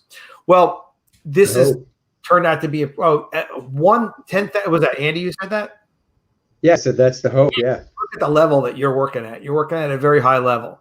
Well, your thing is the add-ons are necessary because you're going to boost your revenue overall, probably by about 20%, roughly speaking, maybe a little bit more. Especially, you have to do that. And then secondly, you just need that extra drawing tier. You don't have to have the extra 2-character thing if you don't want whatever. Just you may want to offer something on a Bristol board for like $400. I don't know what your normal rates are or whatever, but if you want to go higher end, you go higher end. But yeah, like you just have to, just update it, get in the groove with all that and do all that. And you'll be welcome to come on to stream again. Oh, Zero Depressive, 25 from Romanian. This is Romanian money here. You guys, what do you guys think about CG? What were they? I can't read. Warring and doing. What were they wrong and doing? CG isn't cross-gen? Because that's how I read that, but because I don't. Wait, what do the guys think about? What do the guys think about? All right, Zero Depressive, could you just type it again, please? What do the guys think about CG? Where were they working? No, I think he's asking, is like, what do we think about CG? And he's asking us, what were they doing wrong? You know, what did we think about, what were they doing and what were they doing wrong? Come on, Zero Depressive. Don't mess with me, brother. Don't mess with He's a great guy. All right, where were they working? Do you mean before CG? I think that's what Zero means. Zero is from Romania. What he means, what were you doing before? I think so, but she's gonna probably try and type it to us. All right, so wait, what do the guys think about CG? All right, yeah, what do you guys think about CG? I said what I thought about CG. I think that's what Zero's saying. Yeah. So Zero's going with me. He's like, just what Adam says is good enough. Thank you, Zero. Very kind of you, and thank you for the super chat. So for Andy, what do you think of CG? I mean, you heard sort of what I think of it. What's been your experience so far? I think it's a great idea. You know, I'll be honest, up until maybe a year ago, I didn't really know much about it because I'm not like, I have a Facebook page, I have a Twitter. I never really even used my Twitter up until probably a few months ago. I started posting on it and stuff. I just kind of had it. And on Facebook, it was almost kind of like the same thing. So then, you know, you'd see a post about Comicsgate or whatever. It's like, what's this all about? And I've known Ethan for like 15 years or so. So, you know, I saw his name attached to it, and I knew what Cyberfrog was. And, you know, I kind of agree with, you know, the stuff about what's going on with comics and stuff these days. And, you know, I don't make any bones about it. I lean more to the right, you know, when it comes to politics and stuff. And, you know, I read the people that were kind of whining about it and stuff. But then I look at the people that I know that are CG, and I'm like, well, that doesn't really line. You know what I mean? Now, you can say what you want about any of us, but there's nothing bad to say about Dan Craig. Put it that way. The biggest thing is I'll see somebody, and it's fine now that I'm on Twitter a lot more, and I see like Ethan post something, and then I see people come back at him some, and I'm like, Did you see recently? He was just like talking casually. He was just like, yeah, Brie Larson's been a good girl lately. And they went berserk. Who do you think you are? Like, what? I'm not a rocket scientist, but do people not know how to take a joke or sarcasm anymore? No, they don't. They don't. It's ridiculous. And the funny thing is, so I have a 17-year-old daughter, and I think one of the best things that's happened in the COVID time is the fact that she's doing virtual school from home, because, you know, look, she's in high school, and some of the stuff she'd come home with, like last year, stuff spouting off. I'm like, what are you talking about? You know? And it's a lot of stuff is just in the schools and whatnot. Yeah, they've been really poisoning the kids. I think it's a good community.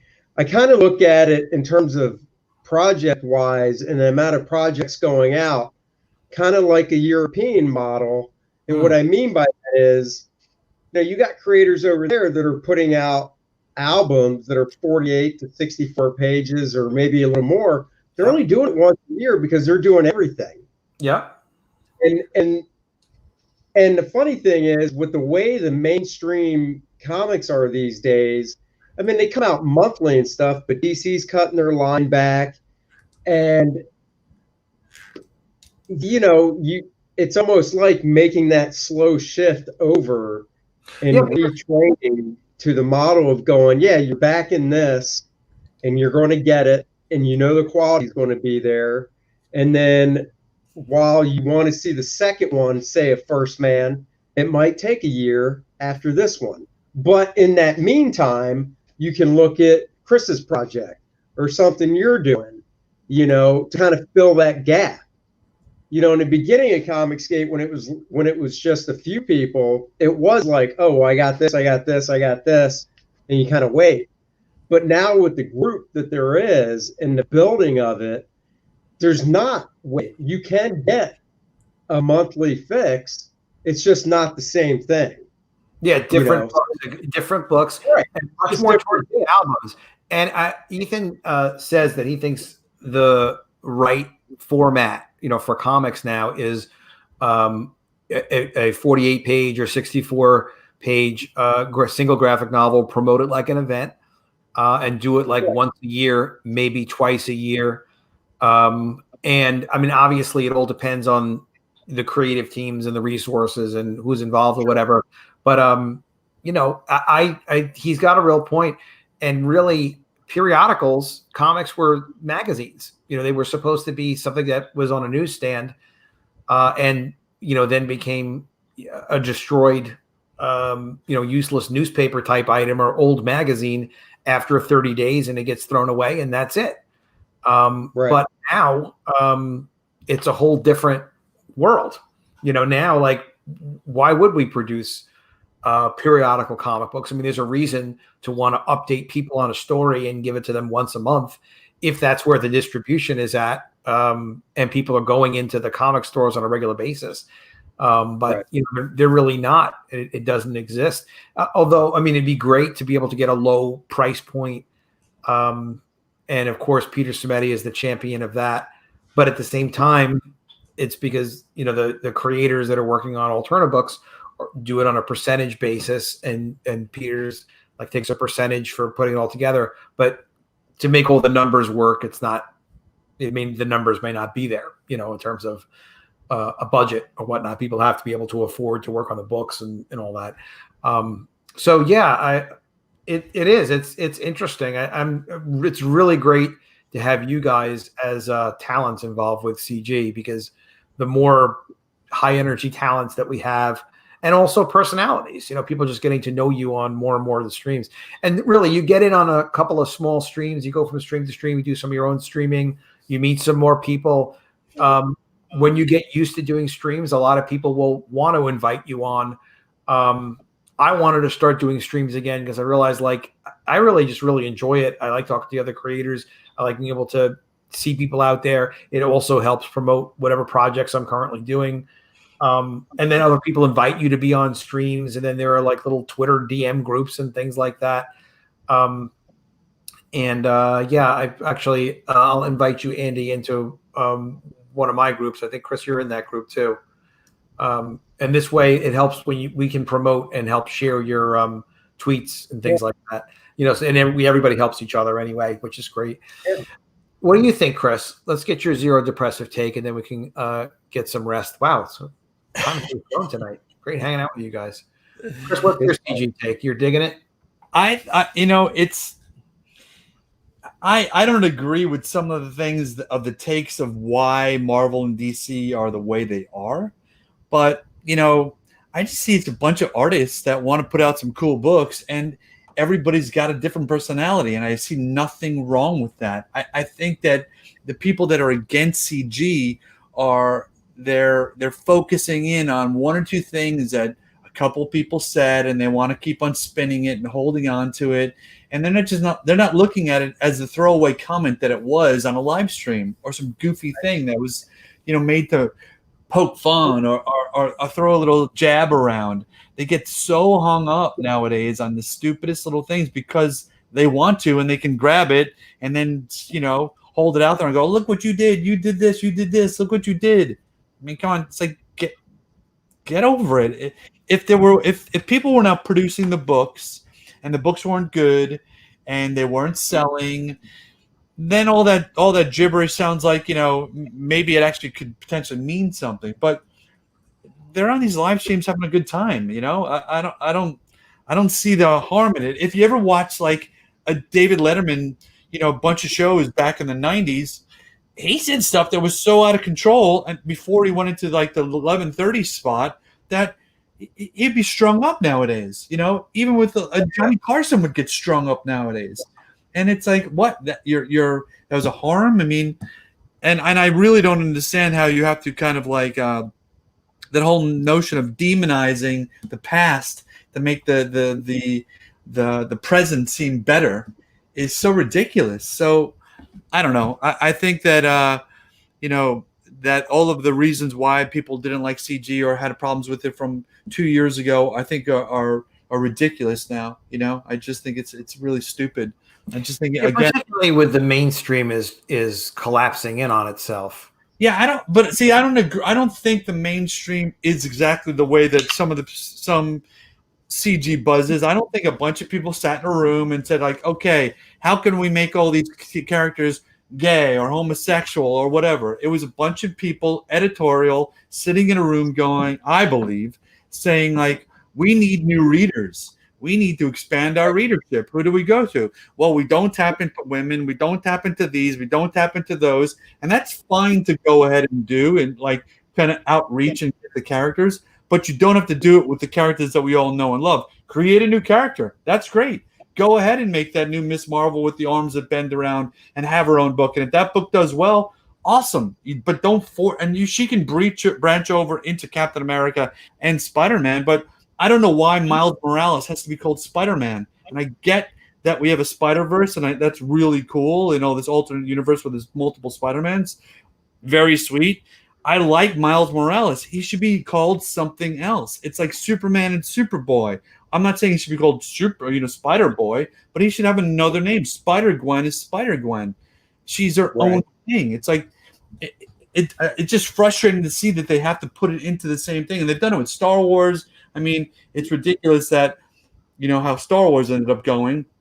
We all know how that happened, but it's you know, I don't know. I think CG is an actual powerful thing. I would like to see a little stamp on every book that says CG, you know, that instead of a DC or Marvel logo, there's a CG logo on the book, and not on the back. I'm talking about on the front. And it does, you know, almost the way Image did it, where they're doing their own books, but it's still under this umbrella of CG. Because then you can do some fun stuff like the crossover event or something, you know. And I just think it's a level of quality to a certain degree. Sure, there are other books that are kind of better than others, you know. Yep. But that's how DC was. That's how Marvel is. That not everybody was Jim Lee. Not everybody's Art Addams. Not everybody's John Byrne, right? So I mean, that's Andy Smith. That's how Image is now. But that's how Image is now. You know, when Image first started, although, you know, Jim and Mark and Rob, it was basically a shared universe. You know, Savage Dragon could pop up there, Wildcats pop up there. You're not seeing Saga pop up in Paper Girls, right? An Image, which isn't a bad thing. But the point is, going back to your thing with a little CG thing, emblem in the corner or something. I mean, every Image book has the eye. Yes. But do a crossover with half the books they put out. Right. It's not a bad thing because everybody has their own unique voice and they're doing their own book. It's just coming out through Image, you know. But you know, as a whole, I think CG is a positive. I think it's an actual positive thing. And I think that more pros, you know, would just kind of understand that the hate that's thrown at it isn't really particularly realistic, you know. And they say it's a hate group. It's like, that is the most ridiculous thing. That just, I can understand there's some like trolls inside of it, that people are spitting stuff, and just some random people that I'm a CG guy, which is great, you know, but they're coming at other talent and hating on them. I mean, that happens across the board. When you were at Marvel, there were plenty of people that did not like DC. And they would talk mad shit in the office, making fun of all the DC books. We'd be in Marvel, and we would get all the DC books, right? Everybody would get all the books for free when you worked at the company. So on Wednesday, you'd get to your desk, and I was only at the office for 6 months, but as a freelancer, you'd get them too. But you get a stack of DC books at Marvel. Well, in the offices at Marvel, they'd pin shit up, making fun of it, right? And they'd be joking off, and you know, in the bullpen, there'd be jokes all the time about Superman and Batman and how terrible it is, and this artist sucks, and that blows, but we just didn't have Twitter. We didn't have a social media platform where everybody heard that nonsense. Yeah, so this is what we have, and the CG logo. It's something people talk about every now and then, but what we really have is this network, because I'm telling you, unfortunately, Jimmy Palmiotti is so like focused on politics. He's still doing Trump tweets, and it's like, listen, just enough with that already. Like, just whatever happens, happens. But enough with that already. But if we make it about the passionate stories, projects we care about, working with people, we have so many opportunities to work. I would love to work on projects with you guys. Me personally, to do stuff with you guys. I can't draw. I'm starting to write a little bit, but stuff has to be organized and whatever it is. But the potential to do things together, is incredible. It's like it's never been before, because everybody has these complementary skill sets. When we had the publishing business, I had Kirk. He was like the editor-in-chief. No, yeah, I guess editor-in-chief over everything. But we had like different people that would contribute different parts. I hired a marketing guy at one point. I hired a publicity guy at one point. And I was like, you wind up with all this staff and all this overhead for people that are like mercenaries trying to help get the job done. And they mean well, but it's not their company. But, just being able to get help when you need it from other people that you're working with. And the help is just sometimes feedback on something that you're trying to work on, or like, hey, man, I didn't make my goal. We got to try to hustle. And like, we want to get this number. We want to make sure this book hits this number. Well, it's like, well, all right, I know a few guys that have streaming platforms that I'm pretty tight with. And, so if we have to kind of hustle something together or give each other advice on, promotion or printing or whatever it is, like so many expensive lessons don't have to be learned like the hard way. Like we one of us learned it like 3 years ago, or in some cases I've learned some stuff 15 years ago or 30 years ago that I helped somebody with, over the last year on whatever, planning production or something like that. So we can do all that for each other. But I think we're going to have our own thing. It just continues to grow and evolve over time. And whether the characters mix together or not, right. And that's kind of a fun thing to do with creators, it'd be an amazing thing to do. And Ethan keeps talking about doing the get together show for the Fans Fest or whatever it's going to be, and that will happen as soon as the pandemic stuff is under control. I'm sure 6 months or 9 months later, which is going to be an incredible experience for everybody to be able to meet each other and meet the fans. So yeah, I feel for like guys like Ethan, and I know you don't want to throw a big pity party for Ethan because obviously he's financially making it, and his books are selling. But I know he has a big personality and gets to say what he wants, and he's got a platform to do it, and there are people that listen to him. But if it's like those people that don't like him, don't fucking listen to him. Leave him alone. It's like back off. Like that's the Howard Stern thing. You hear people bitch in the 90s and shit about like Howard Stern, and if you're a fan of him, I used to listen to him all the time, and you just go, well, there's this knob, you just do this and it turns it right off.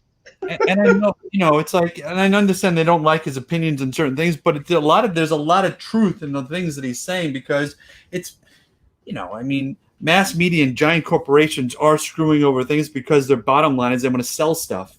So, Star Wars got caught with selling stuff, and it got burdened with $800 million, marketing campaigns that they had to recoup. The movie cost $250 million, but they got to recoup the $800 million. It's like you didn't have to market $800 million. Because I didn't know this until I think I read Bob Iger's biography or something, but freaking Kathleen Kennedy was at Disney before Bob Iger was, and Bob Iger was there a long time because she was part of the Amblin team that had those offices on Disney's lot. Oh, okay. So it was politics. She was part of Indiana Jones. Yes. So it's just like even though they bought Star Wars, when George Lucas stuck her in as head of Lucasfilm after he sold it without discussing that with Disney, that was the direction it was going to go. What can you do? And Disney has, at least at the time, they had that reputation to think about too. Like you just can't say like, well, we're going to pull her out and we don't like any of her ideas. Unless they had gone and said they were going to do George Lucas's ideas, but she probably didn't even want to do George Lucas's ideas. It was just the biggest mistake that Star Wars made, and the biggest bomb that they dropped, wasn't Rey. I mean, Rey could have worked out, and Rey could have been okay to be in that story. The biggest bomb they dropped in the first movie, from knowing people that were at Disney and knowing people, I got screwed by Bad Robot. So, oh, really? Okay. Yeah. So I knew people and I knew what was happening with the story. And the blurb that I heard, what was happening with the story, was so good. And it wasn't online, but I mean, eventually, it got online. Was that the movie was going to take place 30 years later? Han Solo was going to be searching for Luke Skywalker because the shit hit the fan, and he was married to Leia, and they were on the search. The movie was about looking for Luke, and I was like, that is fucking genius. They have all the stars. They're all going to be in the movie. We're going to finally see them together. And if they had just did that one thing in that one movie, put them all together, and we saw them all together for one last time, they could have done anything else after that. They could have peeled off any other character and had any of this stuff happen, and they didn't. So they screwed themselves that way, but then they screwed themselves by burdening Star Wars with such a massive amount of money to recover that they had to go and do so many stupid things. I know a bunch of little boys, the kids that went to go see the first movie, were so disappointed that they thought it was now a girls' movie. And I don't have a problem. I mean, I have a daughter that loves it, right? But she didn't even like Rey. She's like, where's Luke Skywalker? Why is this not like this? Because she saw the story and she's like, subverting expectations is not for branded content. You can't subvert expectations. Right. When you're expecting, like, I'm going to go buy a candy bar. Well, actually, you just bought a sardine. Like, you put a sardine in my candy bar? Right. Yeah. First of all, I never had sardine. I avoid a lot of fish. But you can't subvert expectations. But the funny thing about Iger was, when he explains when he got into Disney, and he one of his first things is like, all right, we'll acquire Pixar because the animation department was destroyed, and Pixar actually knew how to make animated movies, and they didn't have that technology anymore. And Bob Iger was never a creative guy. That's why it's ridiculous now that he's like, oh, well, I retired. I'm now in charge of creative, or now he's spending his time on creative. Like he was never creative. Not that he's not I'm just saying, like, that wasn't his thing. His thing was, business deals and politics. And that was really, really good business to go there and realize, like, hey, we're supposed to be good at animation. We're getting our asses absolutely destroyed by Pixar. The relationship got destroyed by Eisner. Can we just write a check and buy Pixar? And, well, yeah, of course they can. And there they did. Well, they at the point that the Pixar deal was over. So Pixar ran through their movie deal, and that they wanted more money, right? Because now they saw all of their stuff being sold at Disney World and all the ancillary markets and junk, and they wanted a bigger chunk of that pie. So Disney didn't want to give it to them. So Disney was going ahead, and they were making Toy Story 3 without Pixar because they said, screw you, we own these characters. You don't own them anymore. Yeah, they had the rights to do sequels, so they were in production on it already, right? Right. Without Pixar, it was basically kind of like the Chicken Little crew. Yeah. So and they were good, but so they were about to go into production, and they found out that Pixar, with Steve Jobs still, was out. They were actually going to make another deal, and then somebody came in. I thought it was Iger. Was like, are you guys fucking out of your minds? You cannot let these guys leave. And their deal got so blown out. That's when they bought them for $7 billion. And that was not even close to the deal that Pixar wanted. But now that they had put Pixar basically on their heels saying, we're making Toy Story 3 without you, Pixar's like, fuck you, we'll go someplace else. And they did. They started to talk to Universal. I think they started to talk to DreamWorks at the time. And they were going to potentially make their own studio. And then the backs were against the wall. Disney were like, we got to do whatever they want. And they did it. And that's why they gave them everything. They gave them the keys to all their animation. I mean, that's when John Lasseter took over Cat Mold. You know, he's the one who ran the studio, ran the actual studio. I mean, and these guys are all from Lucas. They all started at ILM. Yeah, I like a lot of the business deals that Bob Iger did, but to not have any kind of creative control over the Star Wars brand, and then to kind of like it's odd because even Lucas apparently was surprised that they weren't using his outlines. He was like, "Well, why are you not using my outlines? You bought them." Yeah. So weird communication there. We all knew, everybody knew it was about the Skywalker legacy, right? That story was supposed to be a Skywalker story. Even the first three, that people have problems with Jar Jar, like they were saying in the chat, there's a problem with Jar Jar. Everybody gets it. You know, he made a misstep with Jar Jar, but he immediately realigned it. The second movie, Jar Jar was barely in it. And then by the third movie, he finally got his stride and goes, okay, this is what we really should have been doing originally. In the third movie, if you look at the sales of Star Wars, it's the only time where the last movie came out was doing almost as good as the first movie. So, you know, what was it called? Return of the Sith. It did better than the second movie, where all the other ones went like this, except for the new ones, they went down. But that one spiked. They definitely know how to make commercial projects and how to hit the fan notes and do the fan service. They know how to do that. And the social justice was just more important. And I don't think they tried to make it social justice. I think they just tried to make it a 4-quad movie where they needed the girls. They needed the, I mean, they had to broaden the appeal across the world. And they just tried to make it as widespread as possible. And it failed. Well, I mean, it failed. Obviously, made a shitload of money. It failed to the core audience. Have you seen Wonder Woman 84? I did. It's a mess. Oh, yeah. It was a mess. But you know what? I don't mind it being a mess because I watched it with, I was the only dude. I watched it with 2 nieces, my daughter, and my girlfriend. And the girls, my niece and my daughter, she's 9 and they're 18, they loved it.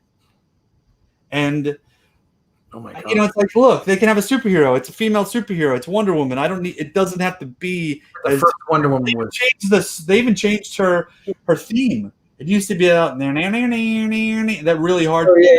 They changed it to some sweeping orchestra thing. She barely had that little beat. There actually was a moment in the movie where they used the piece of music from Batman versus Superman when when Bruce Wayne's talking about his mom.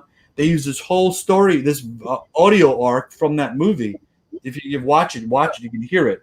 And I mean, like, you know, it was pretty lame, but there was 2 cool action sequences in it, and I could give a shit about it. I'm so uninvested in Wonder Woman that if they liked it, I was like, well, if you like it, I'm not going to sit here and tear it apart for you, because I would have tore holes throughout the whole thing. But what are you going to do? You know? Someone's got to. I liked that there was a female superhero, so they could be into it. But it could have been like Wonder Woman 1 was actually good. It was good, except for the third act. The third act sucked. That last battle blew. There was nothing. And I've heard them talk about how the studio will force that third act or whatever. Right, I just read that too. Yeah, that's fine, but it's like, you know what? That didn't even bother. That didn't bother me. They had enough. The whole design of Andy, what did you think of Wonder Woman? The Wonder Woman 1 you thought was cool, right? I liked Wonder Woman 1. I mean, the third act, I didn't hate it. I was fine with who they chose as the villain for Wonder Woman, the first one. I mean, Wonder Woman 84. the new villain is either a cross between Donald Trump. I mean, I don't know who else that would have been. All the lies you're telling are destroying the world. It was just bad. I watched it, so you know, Chris watched it with his girlfriend and other. Yeah, they're happy. And the girlfriend's happy. I watched it with my wife and my 17-year-old daughter, and my 17-year-old daughter has never said this during a superhero movie, but she's like, "I'm bored. When is this over?" It did run. It felt like it ran long. It ran long. It ran way long. Oh, the first 10 minutes were long. That could have been 3 minutes or 3.5. I thought the design was great. You guys are designers. What did you think of the set design of the first 10 minutes of Wonder Woman where she's running through those obstacles? I was like, those are cool. Yeah, I thought the first 10 minutes was actually pretty good. I was actually excited for the first moment of the movie, having the little kid. It seemed an exciting thing. And it was cut well. It was shot well. I felt like it was an Olympic thing. I thought it was cool. Yeah, I like the design, like the set design. I thought the obstacles were really, creatively designed and very interesting. And it was cool to see the little girl winning. But I don't think it had to take 10 minutes to introduce us. No. Zero Depressive says, on Star Wars, it's also hard to see the movie from behind the massive agenda. That's true. That would be before the excellent leadership from, Kathleen Kennedy. Yeah, you would never think that they would do that. You would never think that they would. Yeah, you can't kick Zero Depressive's ass. He's in Romania. All right, guys, I'm going to let you get some rest. I'm sure you guys got some stuff you got to get done and rolling too. Guys, thanks so much for sitting with us. Definitely check out First Man. It's a first-class looking campaign. Andy has done them before. He will do them more. You will see Andy on more live streams. Look him up on YouTube and subscribe to his channel as well. And Rankabot's channel, spelled the way you think it could be, Rankabot. And you're going to see a project soon from Rankabot as well. It's going to be very cool. Also, if you haven't already, please subscribe to my channel, click the bell for notifications, and check out my book, Epic Mermaid. Well, The Mermaids. You can get to it on epicmermaids.com, and the links for that and for Andy's books also in the description. All right, guys, you have a great night. Be well. Guys, thanks for being in the chat and sharing the campaigns too. You guys really make this fun and really helpful. Thanks for listening to us too. We'll see you guys soon with another video. And if we don't see you, I'm sure we will all miss you.